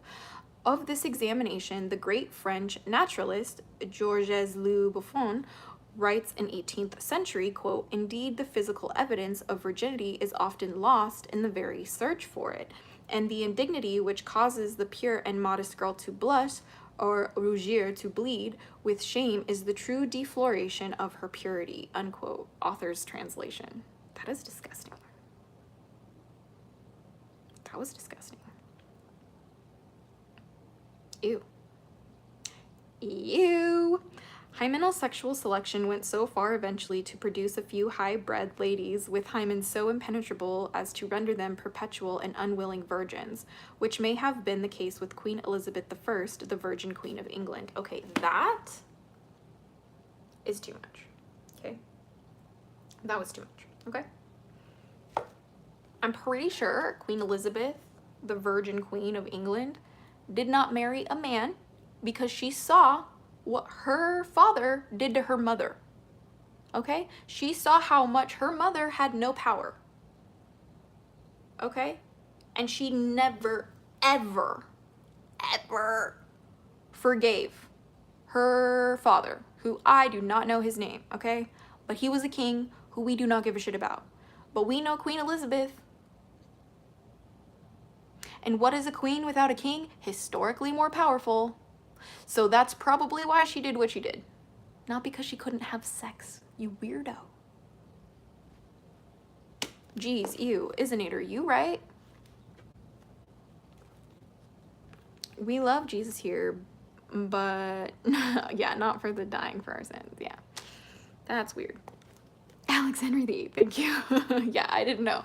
I didn't know actually, because Elizabeth is iconic. Okay, anyway. This next section is actually extremely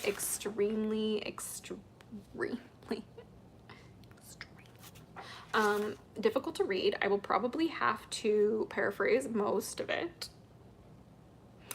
But I'm going to run to the bathroom because I do need a second to process this. I also need to just go to the bathroom so I can give you my full, undivided attention, okay? So I'll be right back. Thank you. And it'll be like 2 seconds, okay?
My brethren, in a world category of her own.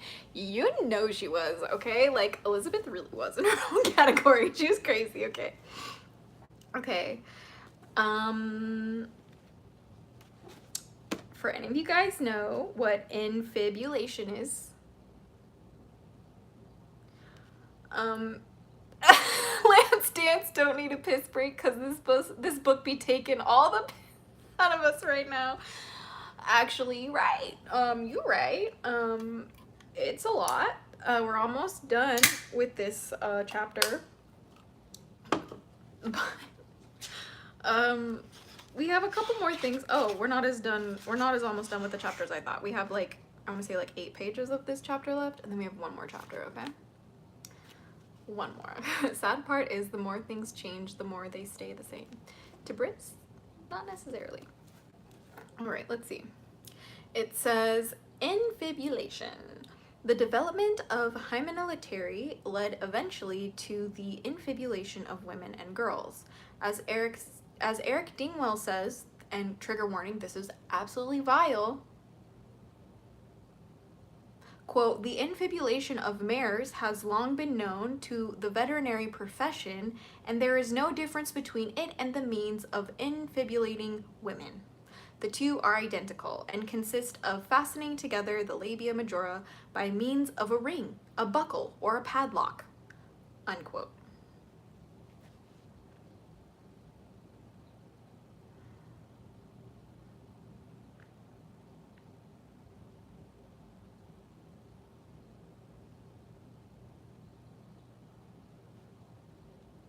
I'm sorry, a ring, a buckle, or a padlock?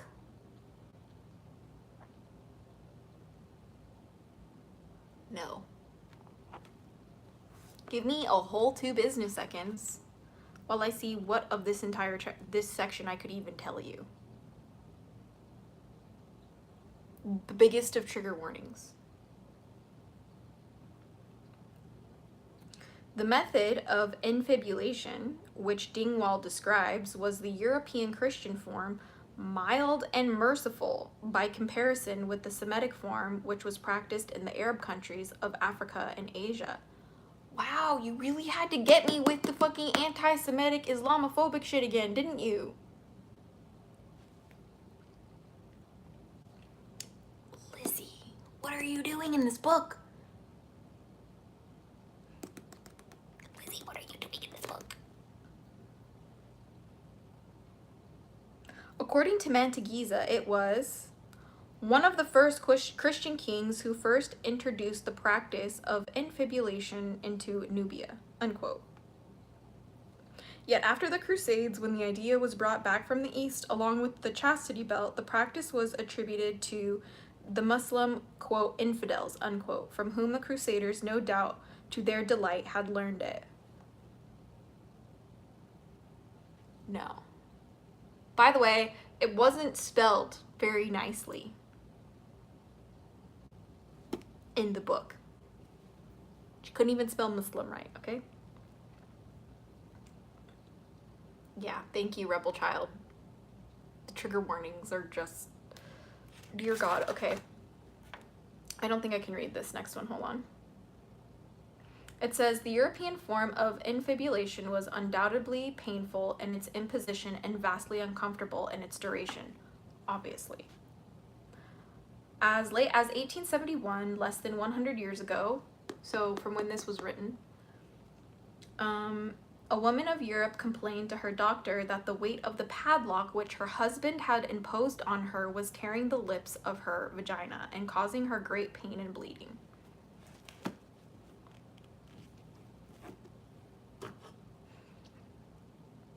Yeah, Alex, she spelled Muslim, like M-O-S-L-E-M. If I'm correct, it's a slur.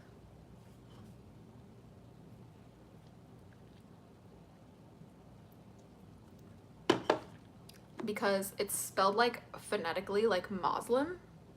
That's like how they would say it, like Muslim people. That's so fucking disgusting in my mouth. But like, it's pronounced Muslim. Not Muslim. Muslim, no. Muslim.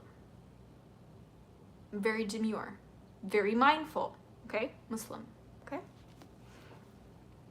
It says, let's see. On examination, the doctor found that the husband had bored holes in her labia. Can't read that. Can't read that. Can't read that. A similar case involving a German immigrant couple was reported in New York in 1894 and another in Eastern Europe in 1906. So as early as 1906. This sort of thing was probably a great deal more common in Europe than is generally supposed, a few cases which have come to light having been discovered purely accidentally. It's talking about sewing the labia together. Can't tell you about that. This case the former was discovered in England in the 18th century. All in all, European women escaped the most atrocious form of infibulation, that which consisted in, I can't read that. Oh, I can't read that.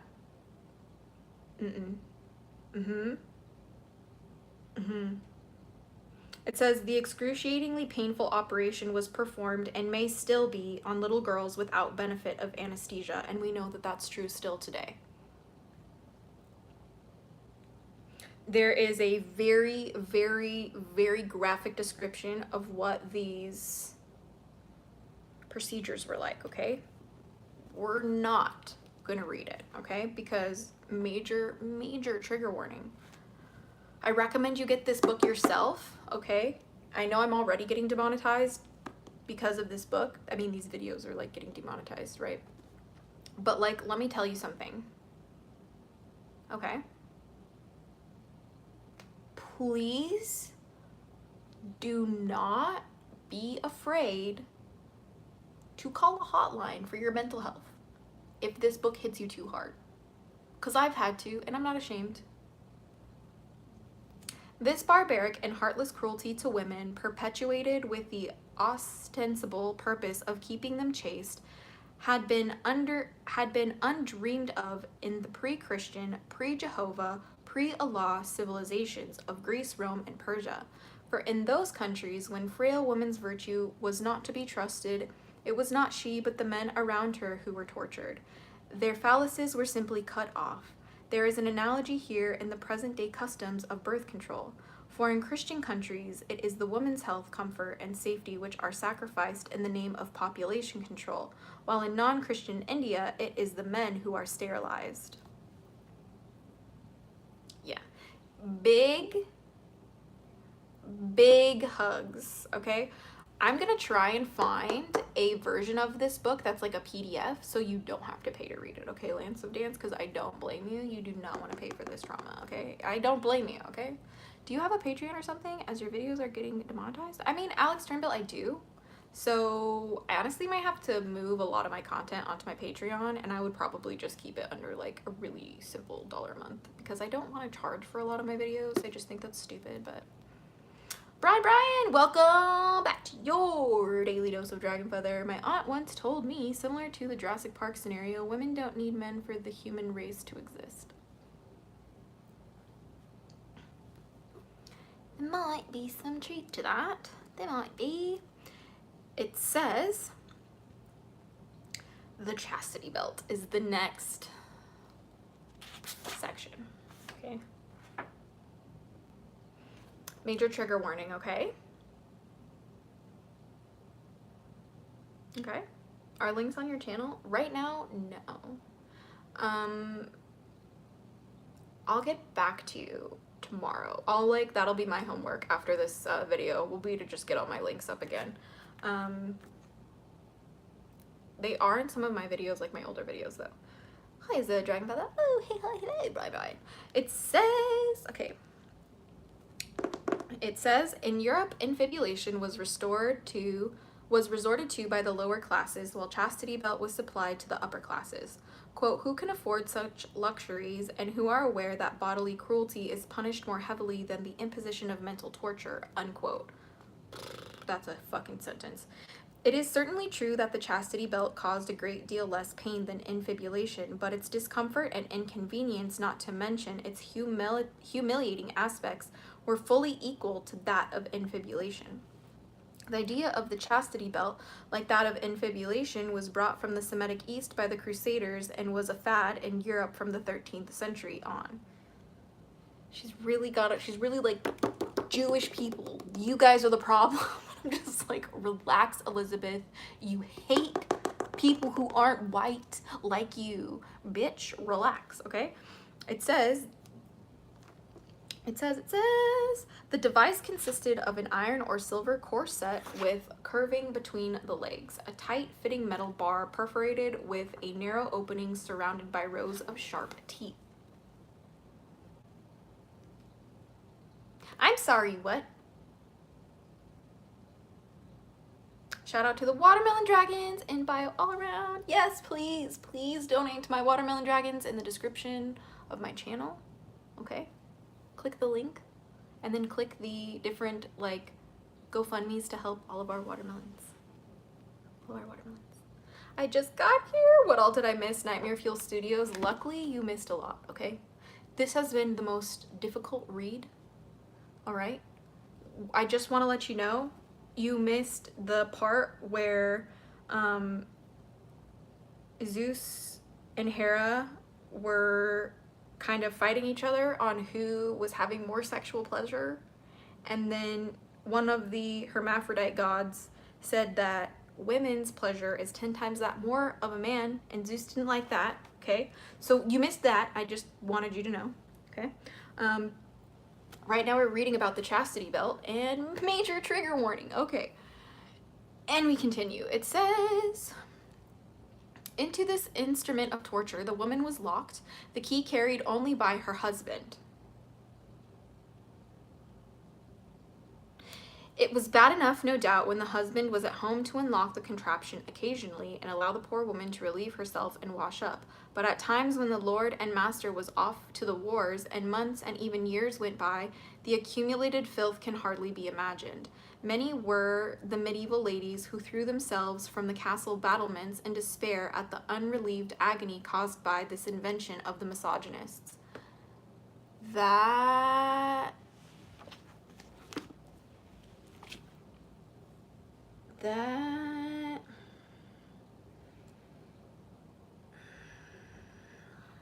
I know, Zeus, like, come on, Zap Daddy, why you good? We gotta be like that.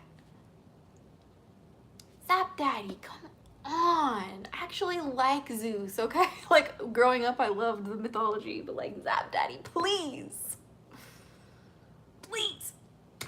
I need a drink, okay? This is too much. I'm not high enough for this, okay?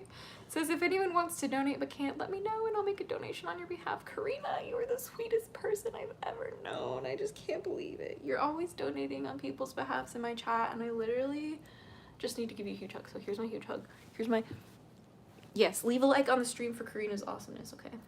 I need a drink for this next one, okay?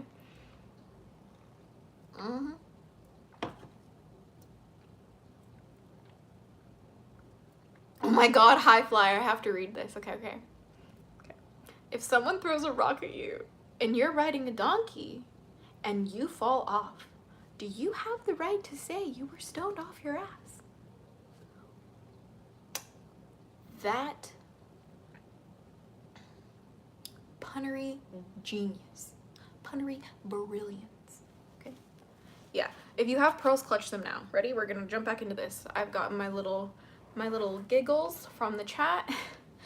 We're going back. Okay, it says Henry Fleury, who in 1860 saw the Ducal Palace in Venice, the very chastity belt that a 14th century Duke of Caracalla had imposed on his wife, wrote in Italy in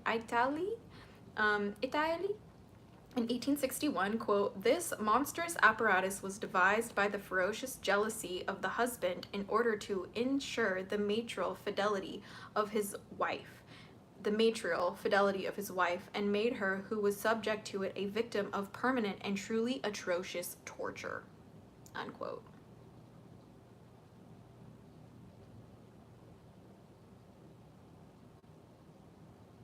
Well, the Abbé de Brantôme, in his 16th century book, remarks that the chastity belt came into France from Italy, where in the Middle Ages a provost of Padua invented an iron device, quote, which encased the whole of the lower part of his wife's body, unquote.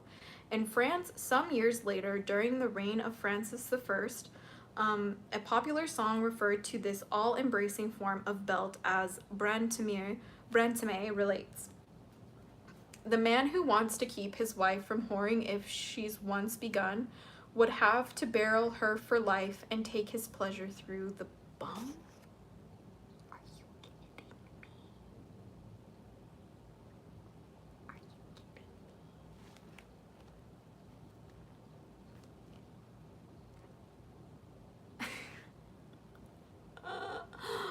Of his own time, the reign of Henry II, Brantemy recounts an incident at the annual Saint Germain fair in Paris where an ironmonger offered for sale, quote, a dozen contraptions for bridling a woman's parts, unquote. Several jealous husbands bought them up and at once proceeded to lock their wives in them. Unfortunately, some of these were ladies of the court, where chastity in women was outre. So, quote, a number of estimable nobles of the court threatened that ironmonger that if he ever dared to bring any more such rotten goods to market, they would kill him, unquote.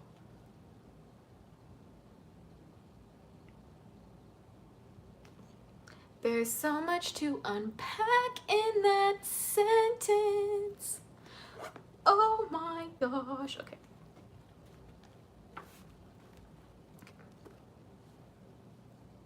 Okay.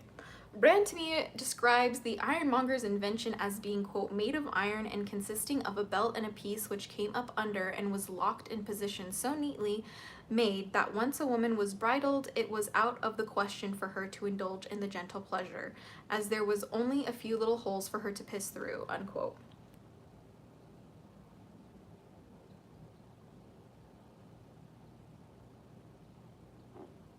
That example of the chastity belt was a 16th century one. 300 years later, in 1880, a French merchandising house distributed the following prospectus on its product, La Camisole de Force. I'm sorry, what?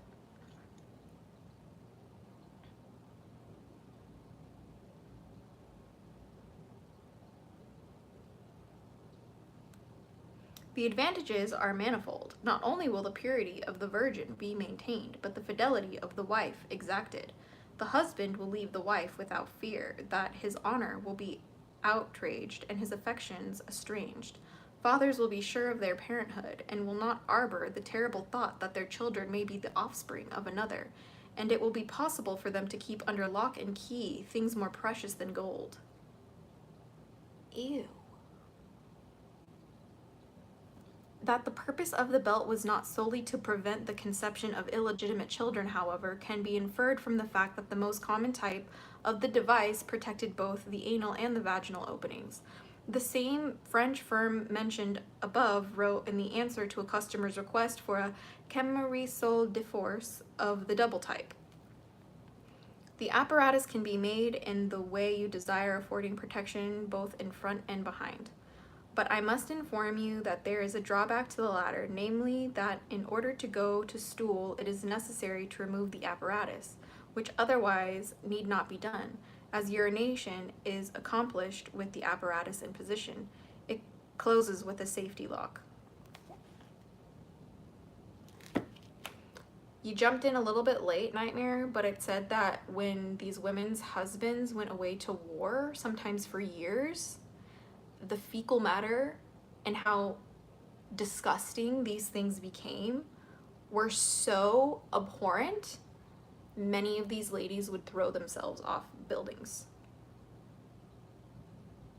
Yeah. Yeah. Fuck the patriarchy. Hymen worship through the ages.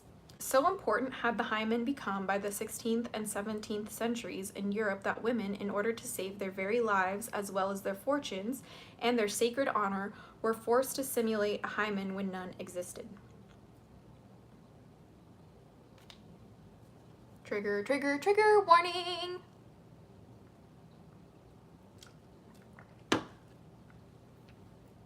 It says, the, quote, proof of the bed linen, unquote, was universal in Europe at one time and continues to exist in some peasant communities today.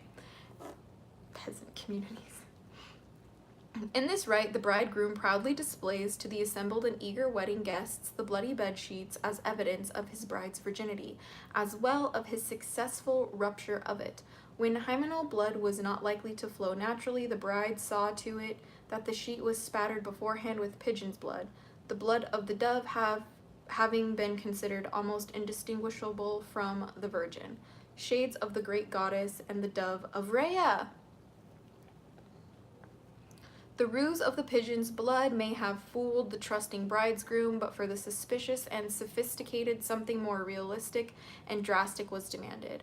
When the bride of her mother feared that the pigeon's blood would not suffice, the bride-to-be, months before the nuptial night, sought to create an Aristaz hymen in place of the missing membrane.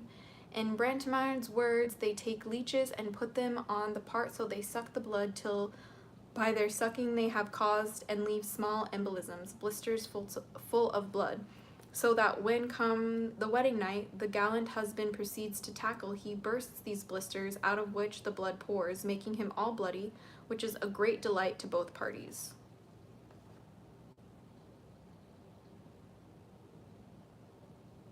Ew? Ew?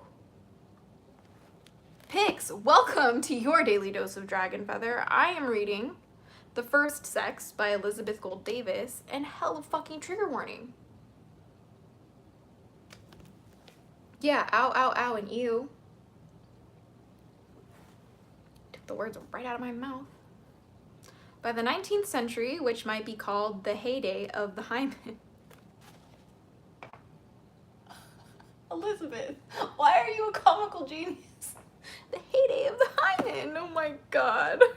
Oh my god. I don't want to see any blood, period, when I'm in bed with my lady. Exactly, Nine Year Fuel Studios. I think that's pretty much the general consensus here. Like, what the fuck? What the fuck? Okay. By the 19th century, which might be called the heyday of the hymen, this matter of virginity had assumed such proportions that manuals were published on the art of identifying virgins. Dear God! The spice be a little morbid, it's true. A Dr. T. Bell in 1812 published for the masculine trade a book in which he sought to instruct innocent young men in the very important art of selecting a wife whose, quote, honor, unquote, was intact. After conceding that the only absolutely sure evidence of defloration was the rupture of the hymen, which, alas, could not be ascertained in time to avert the fatal step of marriage to a fallen woman, the good doctor goes on to describe some of the outward symbols of degradation in women. Are you fucking serious? No. No, women can't be degraded. We are undegradable. Every one of us is perfect just the way we are. Stop trying to be, but get weird about it. Don't gotta be weird about it. And I was like, why are you so obsessed with me? Do dragons have ever planned? No, they just wing it. No, I got a good one for you. Got a good one for you. You ready? Hold on, it's right here. It's right here. It says, okay, ready? Here's my joke for the day for you guys, okay? This one's for you, high flyer, okay, ready? It says, what type of magic does a witch practice on a plane? Aircraft. It's funny.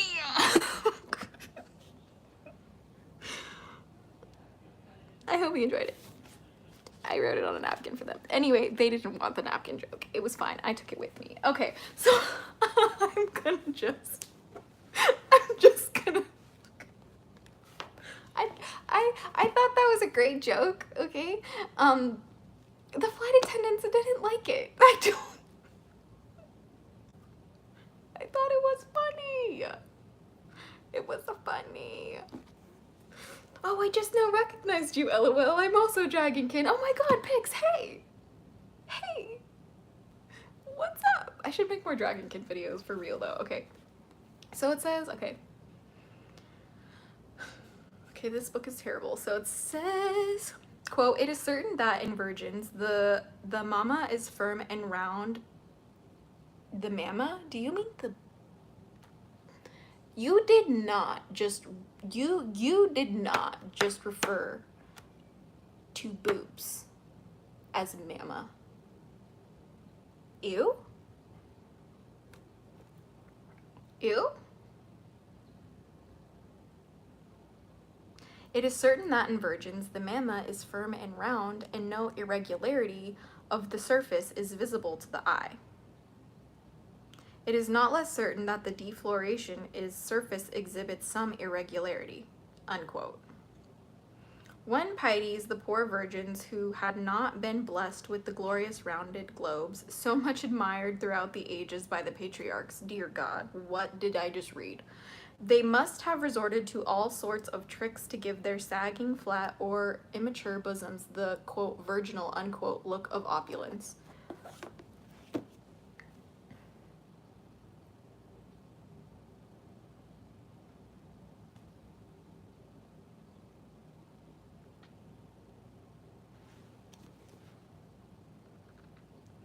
"In Roman usage, the virginal bosom, contrary to the opinion of Dr. Bell, was expected to be smaller than that of the non-virgin. As a matter of fact, the breast was believed to expand immediately after defloration, as witness the Roman custom of measuring the bride, quote, before and after," unquote.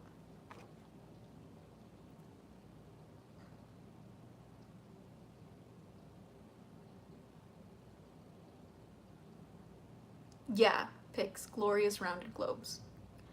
That is a line in this book. Flashback to "Phalluses Abound." If you know, you know. "In Rome, where virginity was not nearly the sacred cow it became under the Christians, still a bridegroom rejoiced when the morning after measurement of his wife's bosom exceeded that of the wedding day." Dear Lord. "He had married a virgin, whatever the evidence offered by the presence or absence of the hymen." Catullus refers to this evidence of virginity in the lines "Non ilium nutrix oriente luciv reventis hesterno colum potet red." That is not my language, which roughly translated means, quote, "By the morning light, the thread that but yesterday encompassed her breasts no longer meets," unquote. Ew. It says, "But back to Dr. Bell, the 19th century, and Christian England, his second hint to young men in the identification of non-virgins has to do with the glands of the neck." Ew. Quote, "The sudden swelling of the neck in young women is a sign of defloration," author's italics, unquote. Ew. "One wonders how many engagements were precipitously broken off by young men whose fiancés came down with mumps or colds in the neck glands. Poor girls, they probably never suspected that their condemnation to a life of spinsterhood was the result of having caught a cold at the boating picnic that wonderful day on the Cam." Wow, that's so sad. Bell's next cave is not too clear. Quote, "Defloration alters the tones of the voice in such a manner that the change is easily discovered by a good ear," unquote. Author's italics, ew. "Yeah, I want a time machine just to go send hugs and love to our foremothers because, oof, yeah, Rebecca, what the fuck am I reading? Unfortunately, the worthy doctors does not tell us in what way the voice changes, except to darkly add that, quote, in prostitutes who daily abandon themselves to men, this change is great and obvious," unquote. What does that mean? What does it mean? I don't know. What does it mean? No, what does it mean?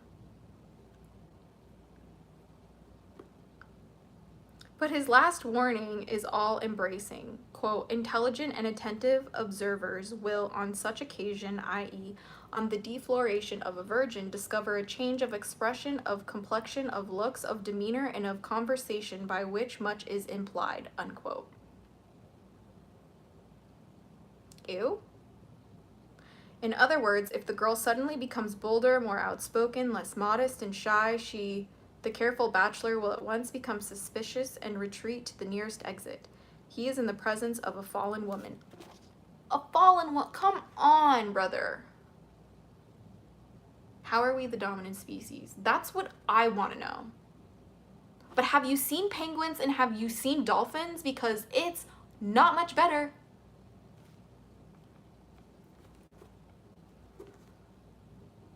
Dr. Bell is not satisfied to warn away wife hunters. What? What? Wife hunters?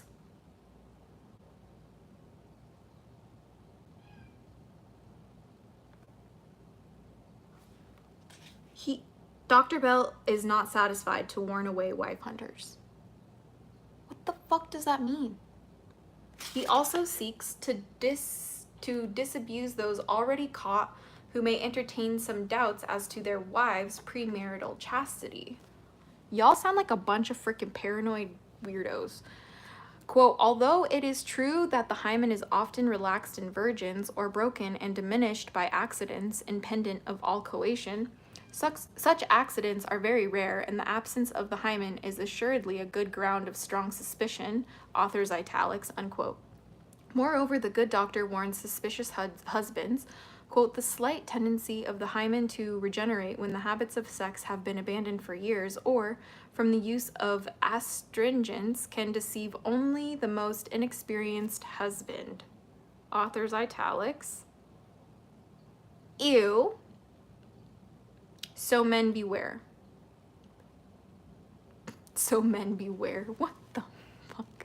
If I could send the gif of a skeleton on a fan, I would. It says, with all these guides, concludes Dr. Bell, the skillful observer will never be deceived. That's so fucking weird. So weird. Stop looking at me like that.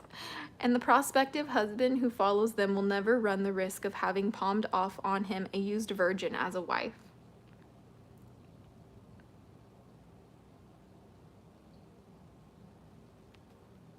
If we had any doubts about the accuracy of Dr. Bell's diagnosis, they are confirmed by his statements on sex determination in children. Why? Why did you have to go there, Elizabeth?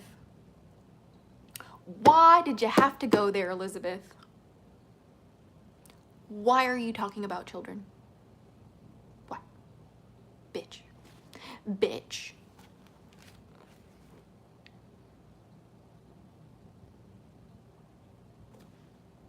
I am not reading some of this. Hold on.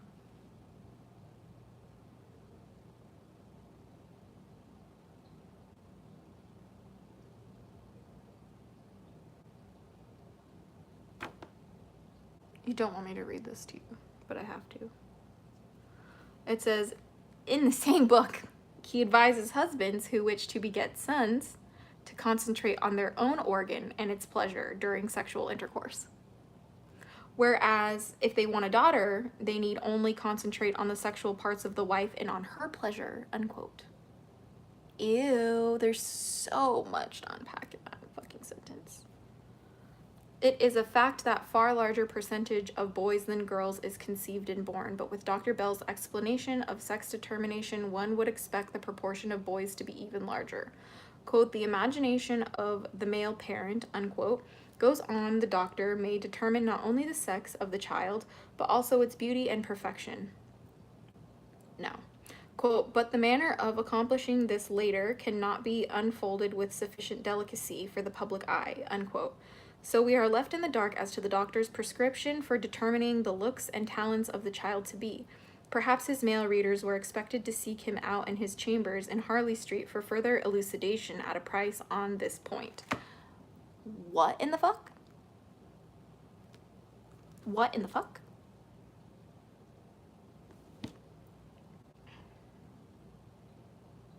What? I'm sorry, what? I just want to remind everybody that sex in like human beings is determined through the father's sperm carrying either a X or a Y chromosome. It's entirely on the father's sperm. Okay? Women are not involved in the determination of the sex of her children. when she has coitus with the man. The father will always determine that, okay?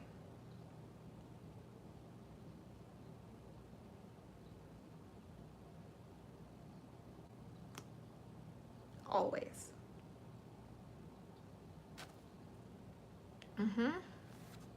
So, with that being said, it says, Davenport, writing shortly after Bell, warns against assuming that the absence of the hymen proves lack of chastity in a woman. Quote, the chastest and most moral of her sex, unquote, he writes, quote, might have her hymen destroyed by preceding illness and thus be incapacitated from giving her husband the proof of her purity. It should also be remembered that there are persons in whom the hymen is so indistinct that several anatomists have doubted its existence altogether.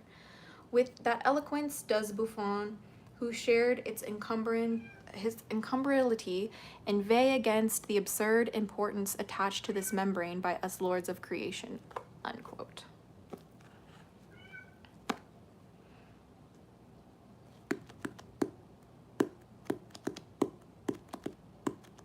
This book is crazy, okay.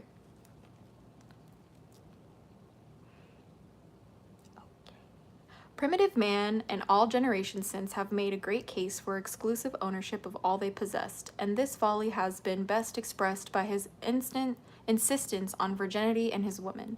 The virginity is a purely physical thing and has nothing to do with the purity of the heart, unquote.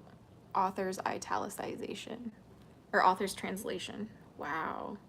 The virginity is purely a physical thing and has nothing to do with the purity of the heart, unquote.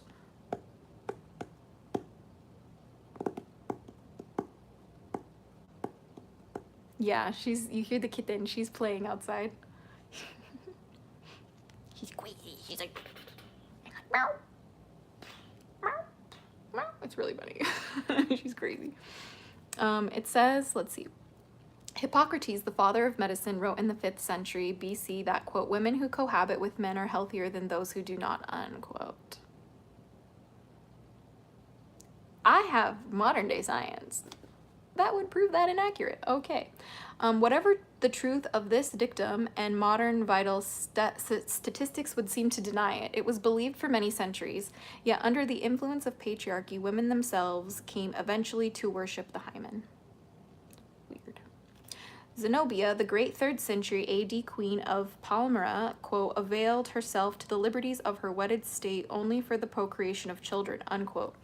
Isabella of Gonzaga, a Duchess of Urbino, remained a virgin for 2 years after her marriage, receiving her husband's embraces, quote, through the back door, unquote, a compromise probably happily accepted by her part Moorish husband, the Duke, before she realized that frontal intercourse was permitted to married women.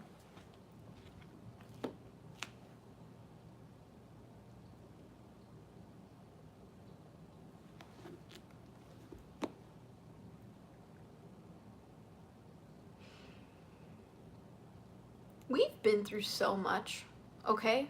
There's so much trauma around just men and women being together in a healthy, happy way. It's like these days that is probably the biggest taboo of all, is a healthy, happy relationship between a man and a woman.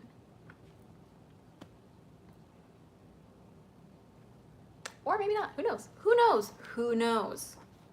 I don't. I'm just reading a book, and it's giving racist, and it's giving pedophile, and it's giving anti-Semitic. Okay? Yeah. The piece de resistance in Hymen worship is recorded in the 1608 Bull of Canonization of Saint Francesca Francis. This noble lady, having taken the veil, was so tormented by the demands of the flesh, and was yet so determined to meet her bridegroom, Christ, with hymen intact, that, quote, she used to check the solicitations of the flesh by pouring scalding wax or grease upon her pudenda, unquote, and for this she was canonized. Not the worms! That's crazy. So we see that just as early man had taken over from women the worship of the phallus, so eventually women adopted the worship of the hymen. And where virginity is exalted, women are subjugated. Where the hymen is valued, women is devalued. I'm going to read that again.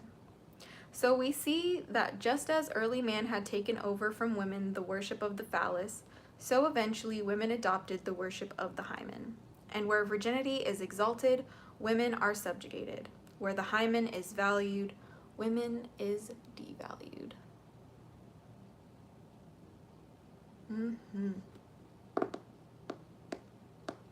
All these products of the patriarchal revolution, sexual sadism, infibulation, hymenolatry, and the degradation of women were far in the future for women in Europe.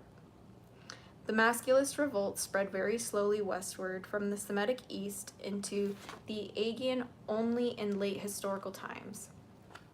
That was giving anti-Semitic a little bit. But even then, in the corner of Anatolia, that nursery of civilizations, there was preserved the seed of Gynarchites.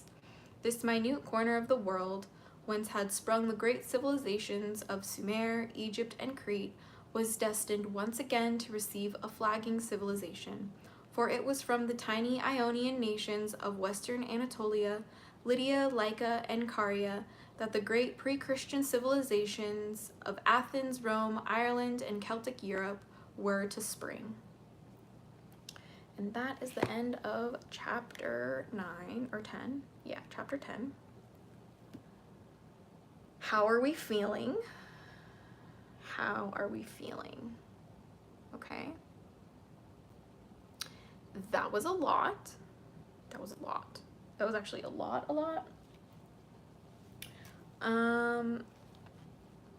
I'm thinking that I need a sip.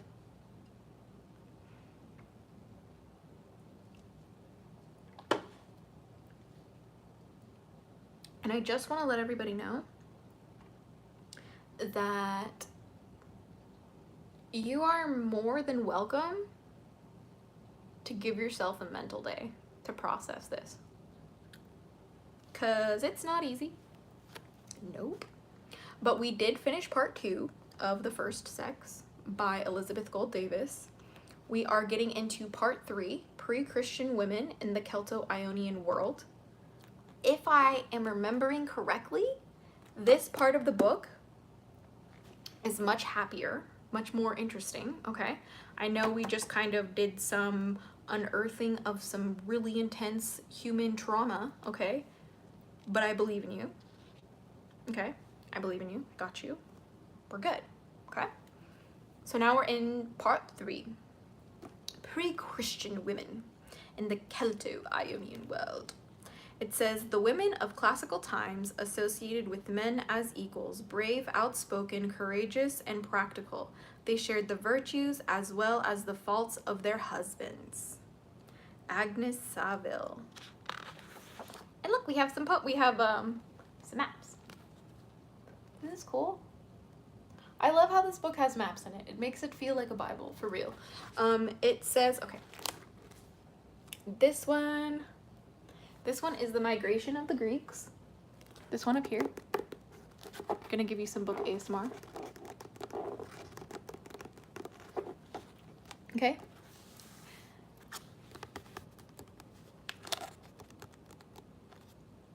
This is where we start, and they go all around. And here, this one is the ancient Aegean world, but I have a feeling this might be, I don't know, no, is it Aegean or Aryan? I think it's Aryan, that's the racist term. This one, I don't know, I don't think this one is racist. I think it's the Aryan one that is, but this one, it's another old map. We are getting older to the end, if you want to think of it that way. That's true, that's true.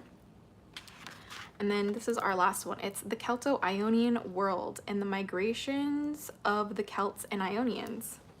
So this is really interesting. This one's really crazy. Is it the A word? Nightmare Fuel Studios. Is the Aegean one the bad one? Thank you for letting me know. Yes. Is this the one that I should pay attention to? It's Aegean. That's anti-Semitic, right? Like Nazi stuff, right? I think it's the Nazi one, okay? But this next chapter is gonna be laced with a lot of Nazi stuff, I think. So just prepare yourself for that. Aryan is the bad one. Okay, thank you. That's what I thought. Okay, so that means that this map is not Aryan. It's Aegean. Okay. Thank you for helping me. I don't know what my dyslexic brain would do without it. Okay. Ready? So 11, the pre-Hellenes. Are you guys ready? Never heard of the other one, but I wouldn't be surprised if it's also bad. I'd have to Google it. Yeah, me too. I'm gonna do that too because it's kind of giving the same kind of thing a little bit. Chapter 11, the pre-Hellenes. In the religious and civic primary of womanhood, the pre-Hellenic world, possessed the seed of noble achievements, which was suppressed and often destroyed by later developments. J.J. Bachofen. Ready? Excuse me. It says, the great universal civilization of the ancient world reached its apogee in the flowering of Crete in the 2nd and 3rd millennia BC. The supremacy of women in the organization of Cretan society from 3700 BC to Crete's absorption by the Mycenaeans around 1400 BC is well known and has been well documented by the archaeological research. What is less well known is that the indigenous people of pre-Mycenaean Greece, the Pelasgians,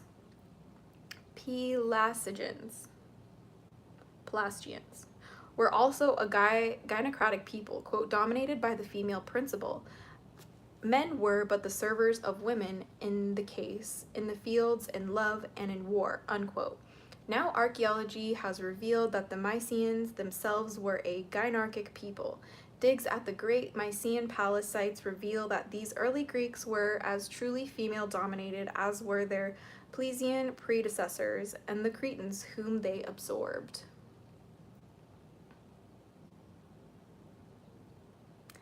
We never know with Liz, so trigger warning, if only for inaccuracy. Yeah, you're absolutely right. This book is incredibly dated and incredibly painfully inaccurate sometimes. But we are exploring this trash fire of a book to find the little tiny sparkling gems of truth, as Pickle Chip says is in this book. Note that I said tiny sparkling gems of truth. That means not much is accurate in this, okay? And we are just kind of deconstructing that together while we're reading it in real time together. Okay. Good talk. Okay. It says pictorial artifacts dug up at Pylos, Mycenae, Tyrannus, and other early Greek sites, like those found on the island of Crete, bear out Charles Seltman's observation that, quote, men were but the servers of women, unquote. Women are shown driving chariots, leading hunts, occupying the best seats at the theater, presiding in the halls of justice, and receiving homage from men. On a gold signet ring dug up at Mycenae, a woman is shown, quote, raising an admonitory finger to a man standing before her, unquote. Archaeologists label this lady, quote, the goddess, unquote, but she bears none of the usual regalia of the Minoan Mycenaean goddess. The long pleated skirt, the snake coiled around her arm, or the double axe. She is seated on a stool, her skirt is mini-length, her arms are bare, and she resembles a modern woman, quote, boss, unquote, rather than a goddess. The man she is reprimanding carries a long spear. Apparently, he is a hunter or a warrior who has been derelict in his duty and has been, quote, called on the carpet, unquote, by his chief. On another ring from Mycenae, a woman stands, arms akimbo, supervising a man kneeling at an altar. Her facial expression as well as her stance bode no good for the culprit before her, who has probably been ordered by her to do a penance at the altar as punishment for some minor act of insubordination. it's needed with this book. Yeah, you're absolutely right. Excuse me, while I occasionally season the chat with love and trigger warnings, Rebel Child Witchery, we couldn't do it without you. Thank you so much. Oh my god, okay. It says, the origin of the Mycenaeans is still debated, but evidence points more and more to the Anatolian origin. Do not take this as fact, okay? It says, they were an Indo-European people, like the people of Catalhuyuk, and when they seeped into Greece about 5,000 years ago, they brought with them two exclusively Anatolian artifacts, their pottery and their house style, quote, both peculiar to the central parts of Anatolia, unquote, and unknown elsewhere. After about 1,500 years, these expatri Anatolians met up with the Ionians of Crete, adopted their customs, learned their arts and crafts, including the craft of modern plumbing, and established what we now call the Great Minoan and Mycenaean civilization. That I don't know. Trigger warning for inaccuracy. I don't know. The Mycenaeans, Achaeans, expelled their Ionian cousins, whom they found occupying the Peloponnese, and drove them up into Attica, back across the Aegean into Anatolia.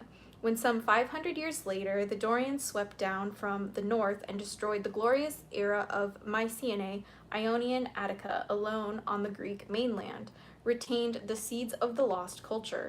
And it was here, in Attican Athens, that the classical Greek Renaissance was to take place about 600 years after the Dorian conquest. Whew, what a mouthful. The need for selenite, but sweaty palms urge the struggles. Oh my gosh, I cannot hold selenite. I will literally get so many splinters. It's so bad. It says the Ionians seem to have been a vital chromosome in the Greek genetic complex. For what kind of sentence is that, Elizabeth? The Ionians seem to have been the vital chromosome in the Greek genetic complex. What in the white supremacist fuckery did I just read? Purely reading this for shits and giggles, but as she said, looking for the micro truths. Absolutely, Lance of Dance. That's what we do. That's what we do. The need for, yeah, just the need for all of it. That and the what the fuck moments, yeah. Not the phalluses abound. No, okay.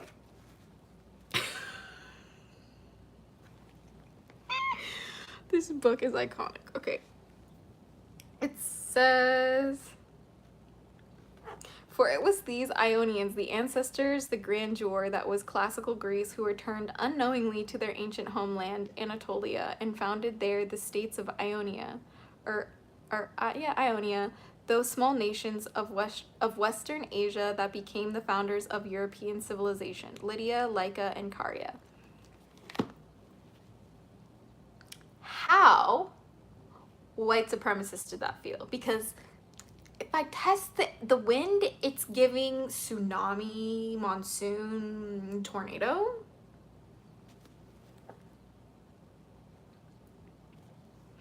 For even after Athens had ceased to be a gynarchy, her daughter states in Anatolia remained gynocratic and were able to pass on the great Ionian culture not only to classical Greece, but to Rome, to peninsular Italy, to Europe, and to the British Isles. Not the worms! Not the worms.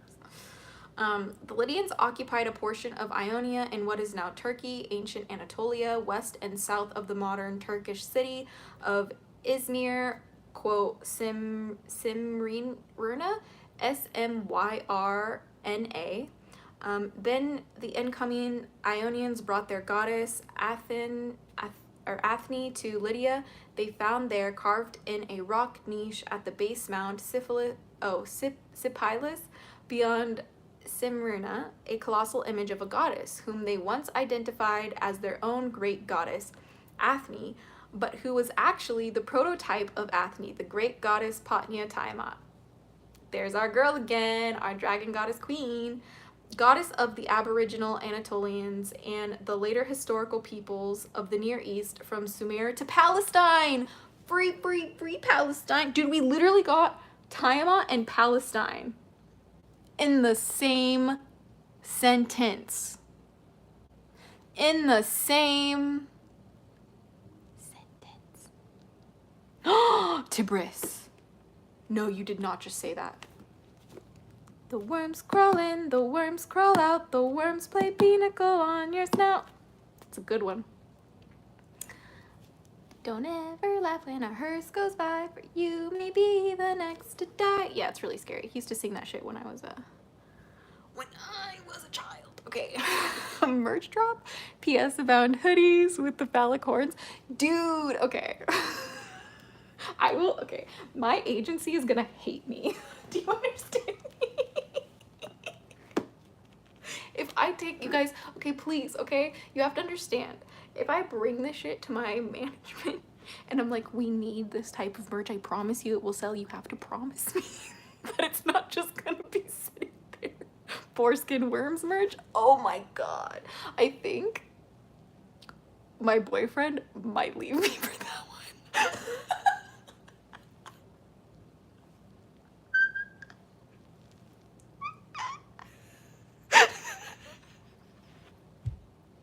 I can't breathe.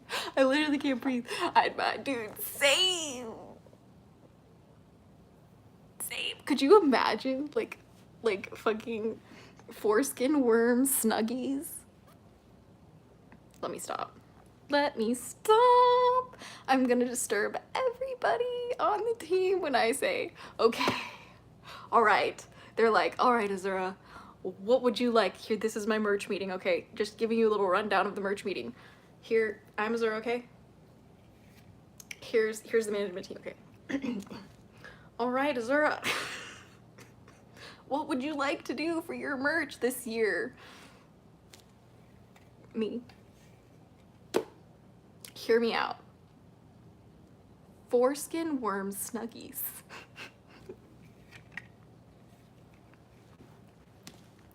I'm sorry, what? Like,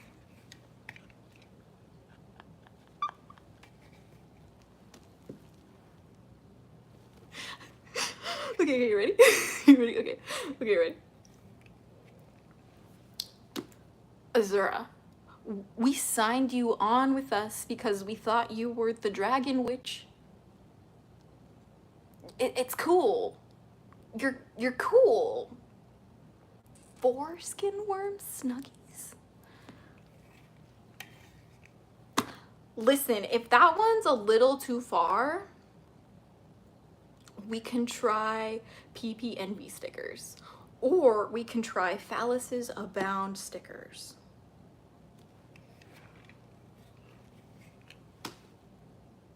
You're fired.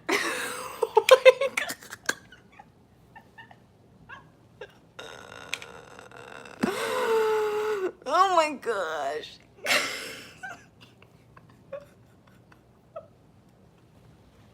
Oh, to be a fly on that wall, rebel child. Seriously. Foreskin worm plushies. Oh my gosh, Lance of Dance. Just imagine them as guides. You guys are going to get me so demonetized. Okay, it's fine, okay. Okay, what we're doing is we're actually reading The First Sex by Elizabeth Gold Davis, and it is the most fucking crazy thing I've ever read in my life. It's really offensive and will leave you speechless, so please subscribe. Yeah, it says, okay, I'm just gonna read our sentence, okay?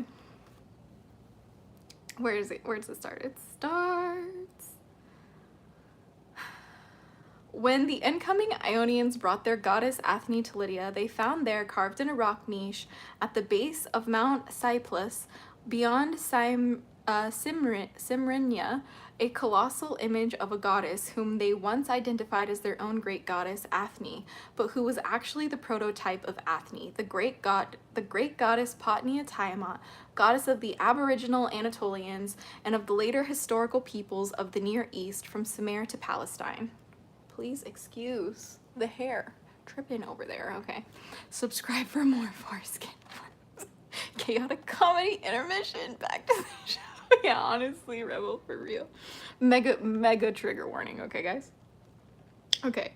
It says, where did it? It says, of Lydia, Herodotus writes that the most remarkable thing about the country in his time, the 5th century BC, was, quote, a structure of enormous size, hardly inferior to the huge monuments of Egypt, the base of which is formed immense blocks of stone, the whole being 6 furlongs and 2 plethron in circumference, unquote, about 1 mile.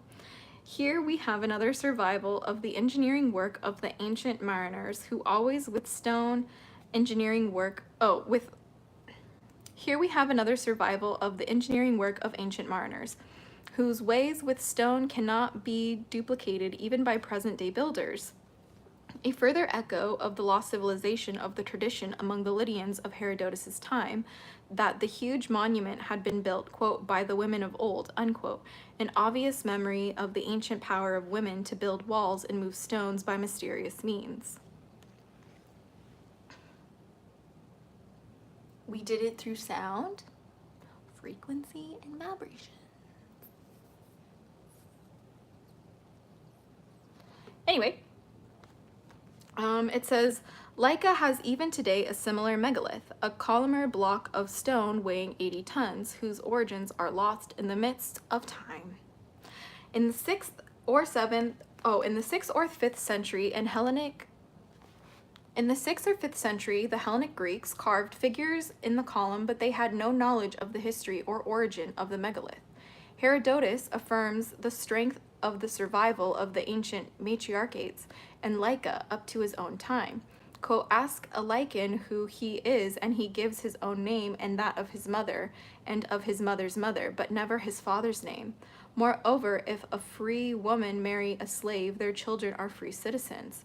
But if a free man marry a slave, even though he be the first citizen of the state, his children forfeit all the rights of citizenship, unquote.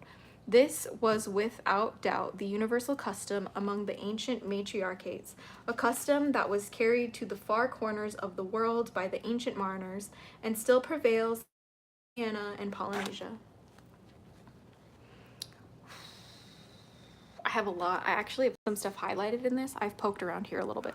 Women can use echolocation. I didn't mean with our voices. Yeah.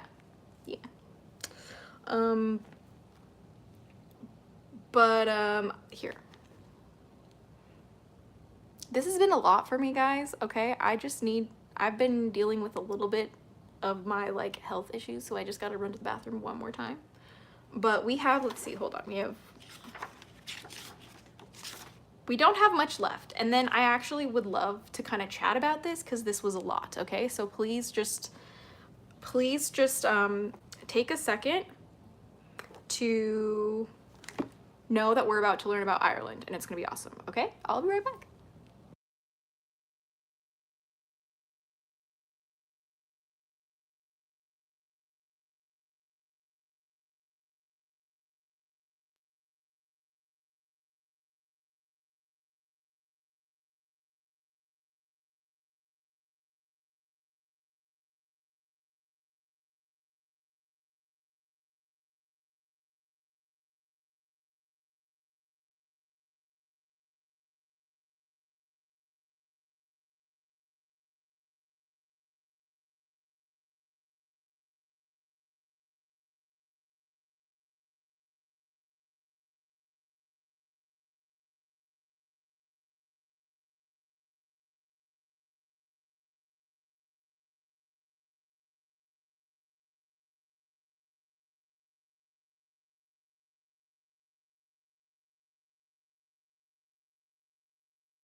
I have returned.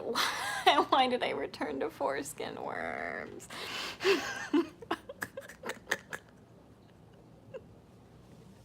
Guys are crazy, okay.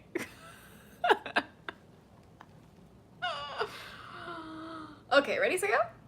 Are we ready for this? I'm not ready for this. I'm actually really scared. Okay, you should be too. It says that the Carians had been a mighty people in ancient times is proven by the tablets excavated at Ugarit, Ras Shamra in Syria in the 1920s. In these texts, the Carians are referred to as the Kur, or KHR, and they are a mighty people at the time the tables were inscribed in the 15th century BC. Herodotus writes of the Carians that they were great sailors and were, quote, in those days the most famous by far of all the nations of the earth, unquote. Even in historical times, the Egyptians called the Mediterranean Sea, quote, the Sea of Karu, K-H-A-R-U, unquote. After the Carians, it was these Carians, says Herodotus, with whom the displaced Greek Ionians mated when they were driven from the Peloponnese around 1400 BC. Elizabeth, girlfriend. Why are you talking about humans in the context of like mating, like we're animals? It's just giving a breeding kink, and I just don't know what else to tell you besides I think you needed therapy. You would have loved Percocets, Elizabeth.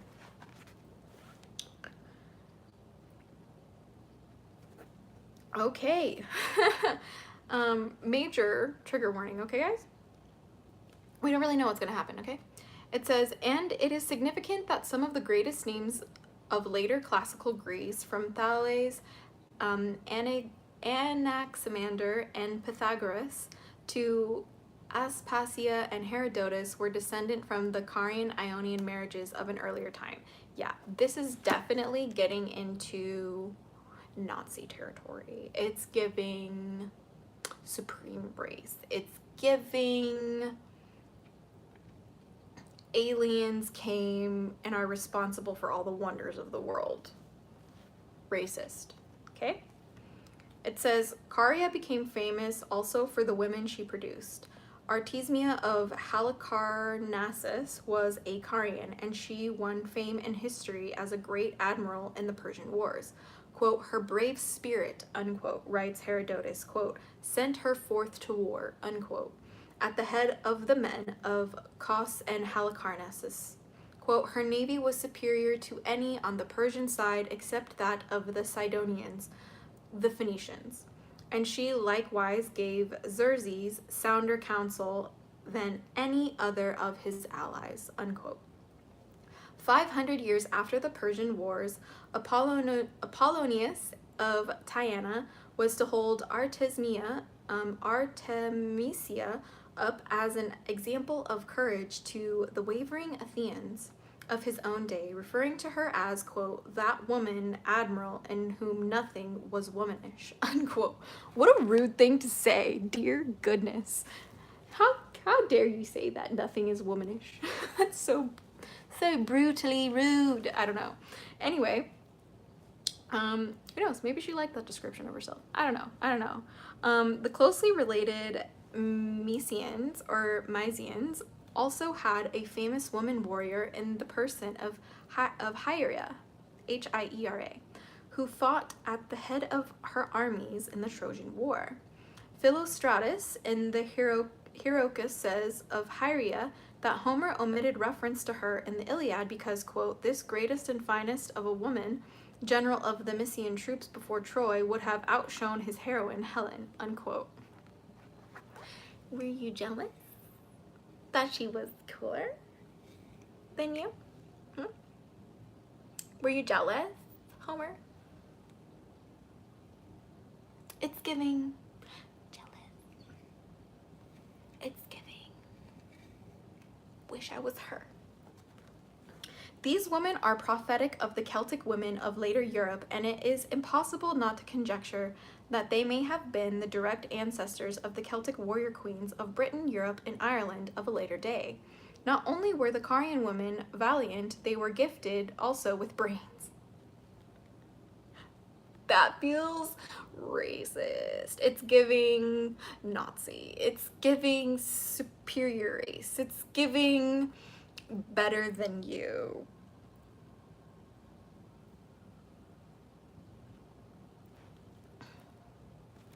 Trigger warning for that.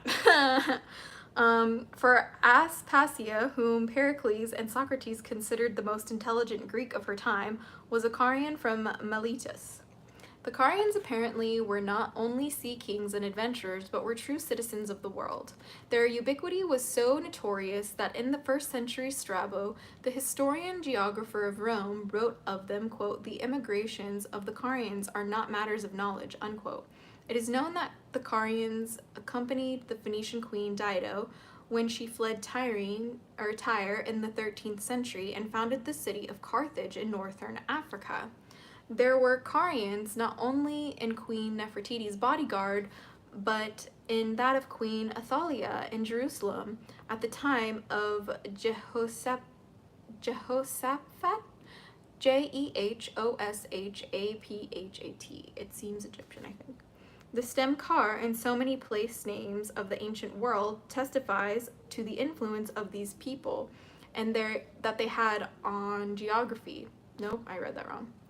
It says the stem Kar in so many place names of the ancient world testifies to the influence these people had on ancient geography and history. From Carchemish to Carthage, they gave their name to famous cities.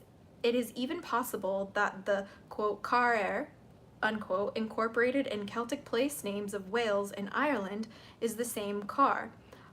Caerleon, Carnarvon, or Carnarvarn is now called Caerphilly and Carmarthen. Whew, what a mouthful. Irish legend says the Malaysians, the early Celtic settlers of Ireland, were from Miletus in Caria. Or is it Milesians? Is it Milesians, maybe?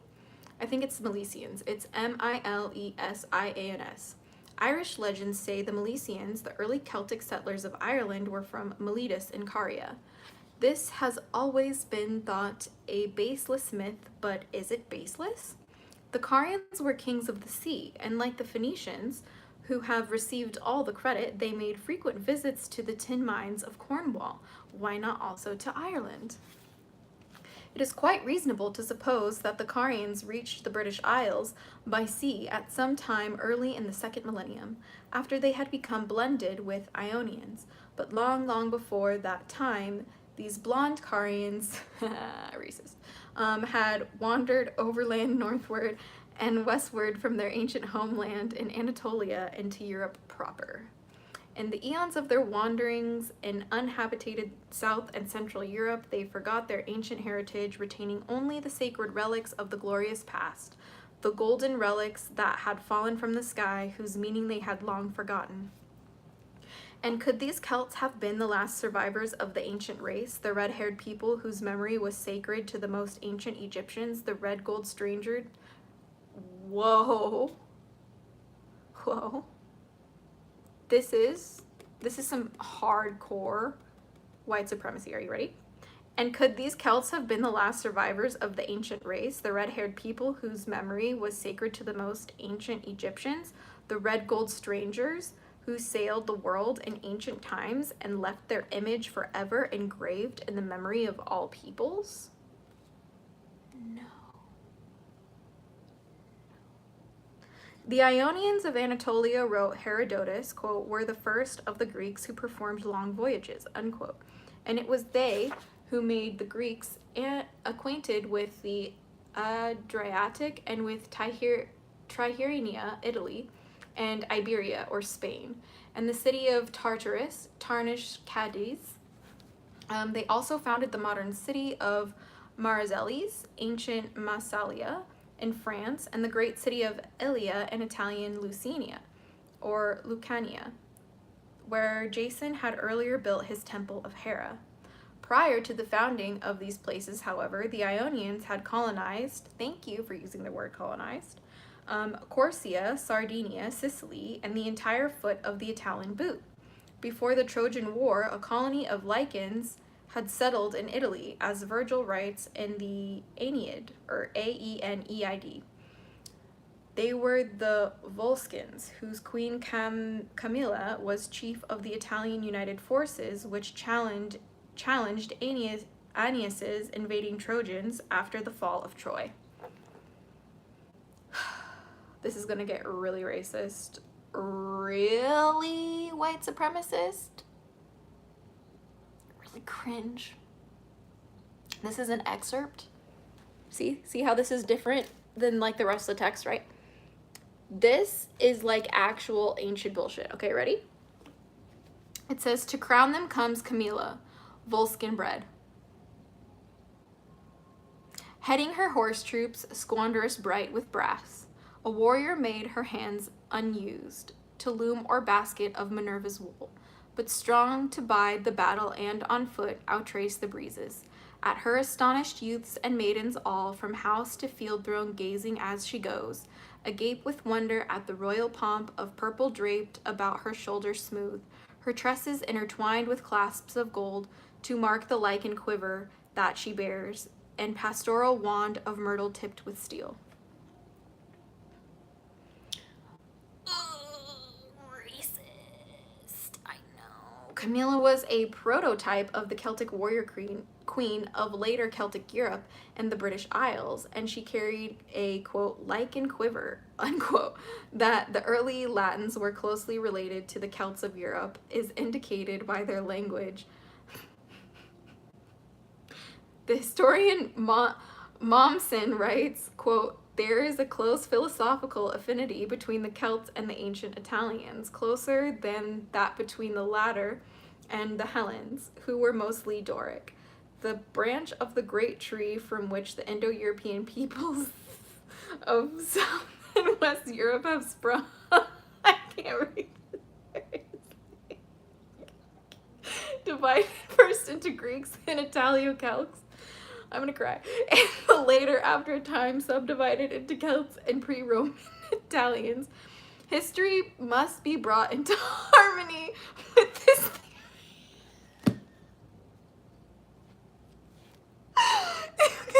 History must be brought into harmony with this theory, because what has hitherto been called Greco-Roman civilization may have well been Greco-Celto-Roman, author italics.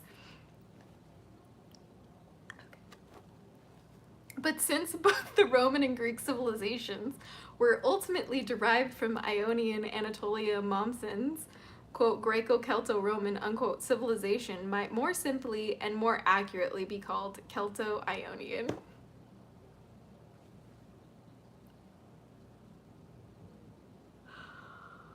Wow. No, that was funny. Ready? It's gonna get better. The Lycians and the Carians, however, were not the first of the Anatolian Ionians who colonized Italy. Even before them, and before Jason and Medea had come the Lydian Etruscans, driven from Lydia by famine and the remote past, says Herodotus. These people had taken ships from Smyrna, or Izmir, under Tyrrhenius, had gone ashore in western Italy on the Tyrrhenian coast, and had there established one of the most civilized nations of the ancient world. Oh, really, Elizabeth? Oh, really? Quote, who could have dreamed, unquote, asks Grimal, quote, of the might of an empire on the Italian peninsula that rivaled the greatness of classical Rome, an empire, in fact, that imposed its political structure on great Rome itself, unquote, and whose culture was the seed of Roman civilization. When they confronted the Etruscan civilization in Latinum, the, quote, Latin peoples experienced an evolution similar to that which transformed the Greek immigrants when they came into contact with the Cretan civilization on the shores of the Mediterranean. From all this, we see that the chain of circumstances which led to the Roman miracle was not so different from that which produced the miracle of classical Greece, unquote. The racism was palpable. Palpable. Therapist, and how did that make you feel? Oh man. Oh my goodness. Okay. It says both the Cretan and the Etruscan civilizations had surpassed the civilizations of Greece and Rome, yet both of these great predecessors had been utterly forgotten by their cultural descendants, and their very existence had remained unsuspected until only yesterday.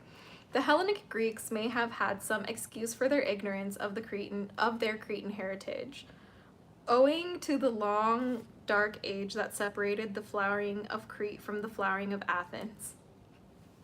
What do you mean, had some excuse for their ignorance of their Cretan heritage?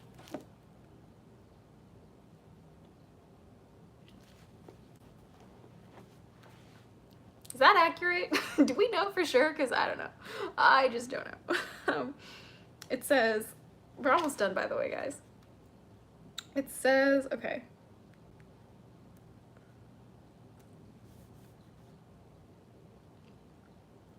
The Hellenic Greeks may have had some excuse for their ignorance of their Cretan heritage, owing it to the long dark age that separated the flowering of Crete from the flowering of Athens. But the Romans had no such justification. By the time Etruscan civilization had begun to languish in the 4th century BC, Rome was already well on her way to greatness. There was no dark age in Italy until the universal darkness of medieval Europe fell across it in the 5th century of our era. Quote, the oblivion to which the Etruscans were consigned, unquote, writes Grimel, quote, was due to human agency, to a kind of conspiracy of silence, unquote, on the part of the Romans.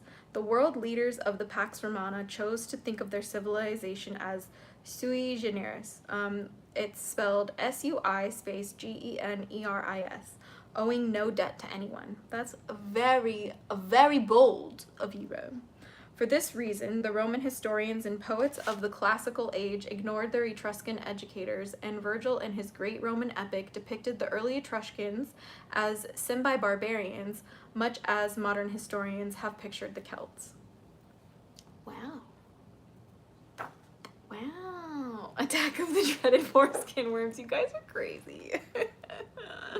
Dude, look how, like, mad the guy got in this book. You have to understand, this book was owned by some dude before me, and, like, there's just, like, constant notes and scribbles in here about it. Foreskin worm bugs? Oh my god, I really don't even know how to bring this conversation up with my agency. I don't even understand. I'll try, okay? We need the funding, you know what I mean? Okay, anyway, it says, the Etruscans contributed to later Rome, quote, its constitution, its language, arts, customs, and religious practices, unquote. And yet, for thousands of years, these people were all but unknown. When Aeneas in his Trojans reached Italy after the fall of Troy, toward the end of the 2nd millennium BC, they found there the descendants of the Lydians, the Etruscans, or the Tyrians, as they called themselves, firmly entrenched and enjoying a very high degree of civilization. According to Livy, as well as to Virgil, Aeneas married Lavinia, a hereditary Etruscan princess of Latinum, thus becoming king of Latinum, as was the way all kings were made in ancient times. On Aeneas' death, it's Aeneas, death, according to Livy, Lavinia, a true gynocratic style, remained as reigning queen, while her son, by Aeneas Ascanius, was forced to leave home and found a new city at Alba Longa. The great Julian and Claudian families of later Rome claimed descent from Ascanius, the son of Aeneas, yet there are no Juliuses or Claudiuses in ancient Rome. To explain this discrepancy, Virgil says that Ascanius changed his name to Iulus, but Livy says nothing of this, and it still, even if true, does not account for the Claudians. The name Julius and Claudius must therefore refer to Etruscan matriarchs, Julia and Claudia, who gave their names to Roman tribes, where Romulus divided up the people into curare and named them for the women, as Livy states.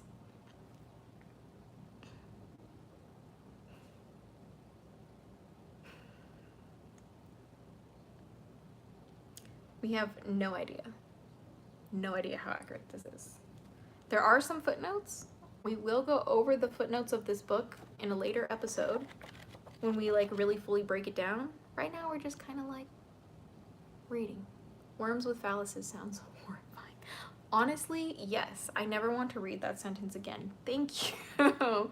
It says, Tacitus in the Annals reveals the existence of a very early Claudia. Quote, Claudia Quintina, whose statue had been dedicated by our ancestors in the temple of the Mother of the Gods, hence the Claudian line had been accounted sacred, author's italics, and numbered among the deities, unquote.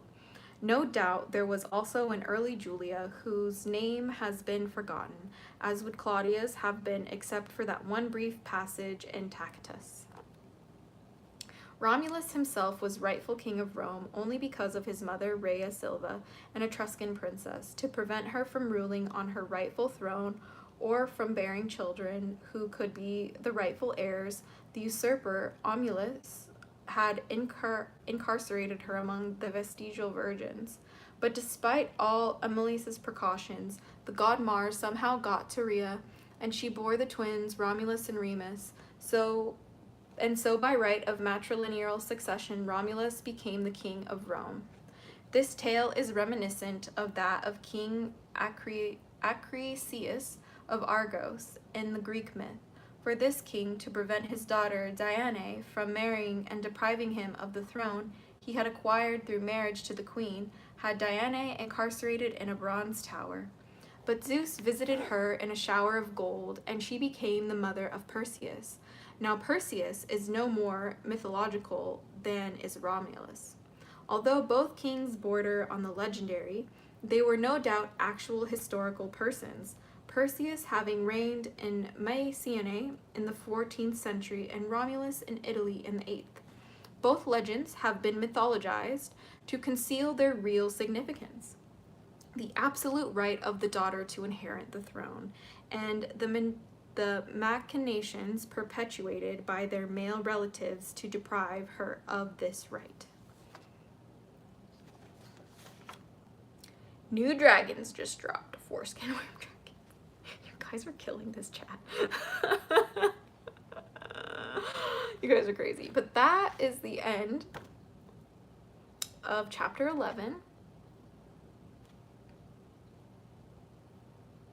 A lot. That one was a lot. Yeah. How are we feeling? I'm feeling rather overwhelmed. Today's episode was quite difficult to get through, I would have to admit.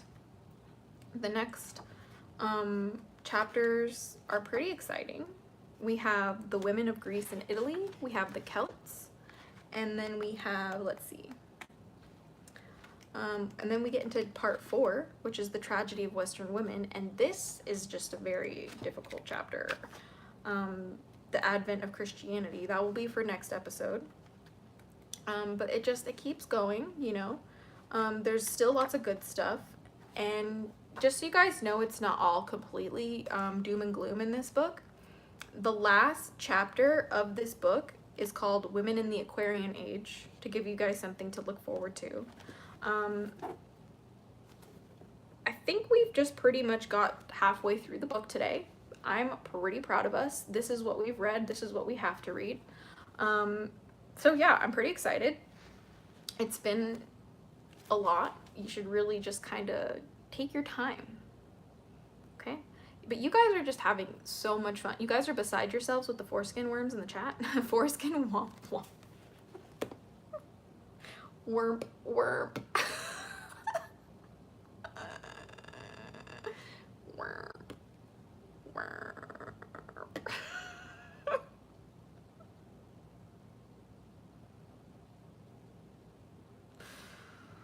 like WORMP. Do you know what I mean? Like worm. Just imagine 100 years from now seeing this. I don't even know what that would be like. I don't even know what it would be like to discover me after I'm gone. That would be truly insane. Light trigger warning, hatchlings after dark. Yeah, honestly, rebel child witchery. Oh my gosh, we're absolutely out of our minds. Out of our minds. But yeah, like this is pretty awesome. I have gone through a little bit of the book, like poked through it. Like I do have some pages that are just like absolutely highlighted to hell. Just because there's like really good stuff in here, and I'm still like working through the book with pickle chips and with some of my other guardians. And I highlight them depending on, what's it called? Like I highlight it depending on certain topics that I'm looking for. So like I'm deconstructing the white supremacist stuff in this book. I'm deconstructing the dragons, like I'm like absorbing the dragon stuff with pickle chips. And then the stuff that just resonates with me, like about like women, like and being a woman and just like the goddess and stuff like that.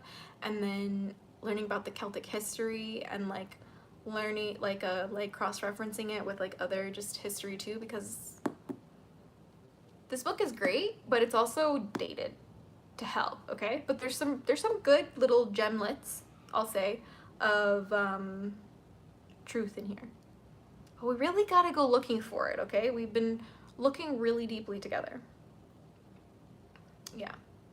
Yes, but a gavel end to the womp, the unworthy JK, the wormping, not the wormping, the wormping, oh no. Could you guys imagine? Okay, I could probably get away with making worm merch, cause like rims, right? Like rims are like dragons, right? You know, if someone's gonna help you invest in things, usually you gotta get their approval on things. It's just the way business works, so I'm sorry guys. But I will say perhaps a pre-order could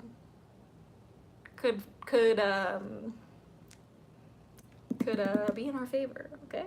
Perhaps, okay? Movie idea, foreskin worms, prequel foreskin worms 2, the worm. The worm thinning. You guys are crazy, okay? But I will definitely make us worm stickers, like worm, like in chat, like for members, like member emojis, because I love that stuff. That stuff is fun. Or like emotes. I have a little dragon hatchling emote, but I'll make another one for you guys. Yeah, we'll see though. I mean, like maybe this will be the new game. You got wormed, buddy. Don't ask or you lose. I love that. Oh, reminds me of the game. You lost the game. I'm like really cold, actually. Don't know why. I think, oh yeah, because they're in the studio like working really hard on like making music. They have the AC on like hella high. That's why I'm like all bundled up, because it's so cold. But yeah, guys, I hope you enjoyed today's video. It was a wild ride. I honestly am kind of feeling... How do you guys feel about this? Should I like low-key go like live on TikTok? Like after this? And like try and find new homies to read this book with? The live algorithm on TikTok is much better than the like live algorithm on YouTube. But I have been getting recommended to do my little live stream thing on Twitch, so, or what's that called? It's not, is it Periscope? I don't know if it's Periscope. It might be Periscope. Something like that for live streaming. Anyway, I hope you enjoyed the video. We'll be back very soon to read this book again, but next time I see you, we will have a different topic. We'll see, all right? But until next time, stay geeky, cheeky, and freaky, little hatchlings. Okay, but blessed be and bye!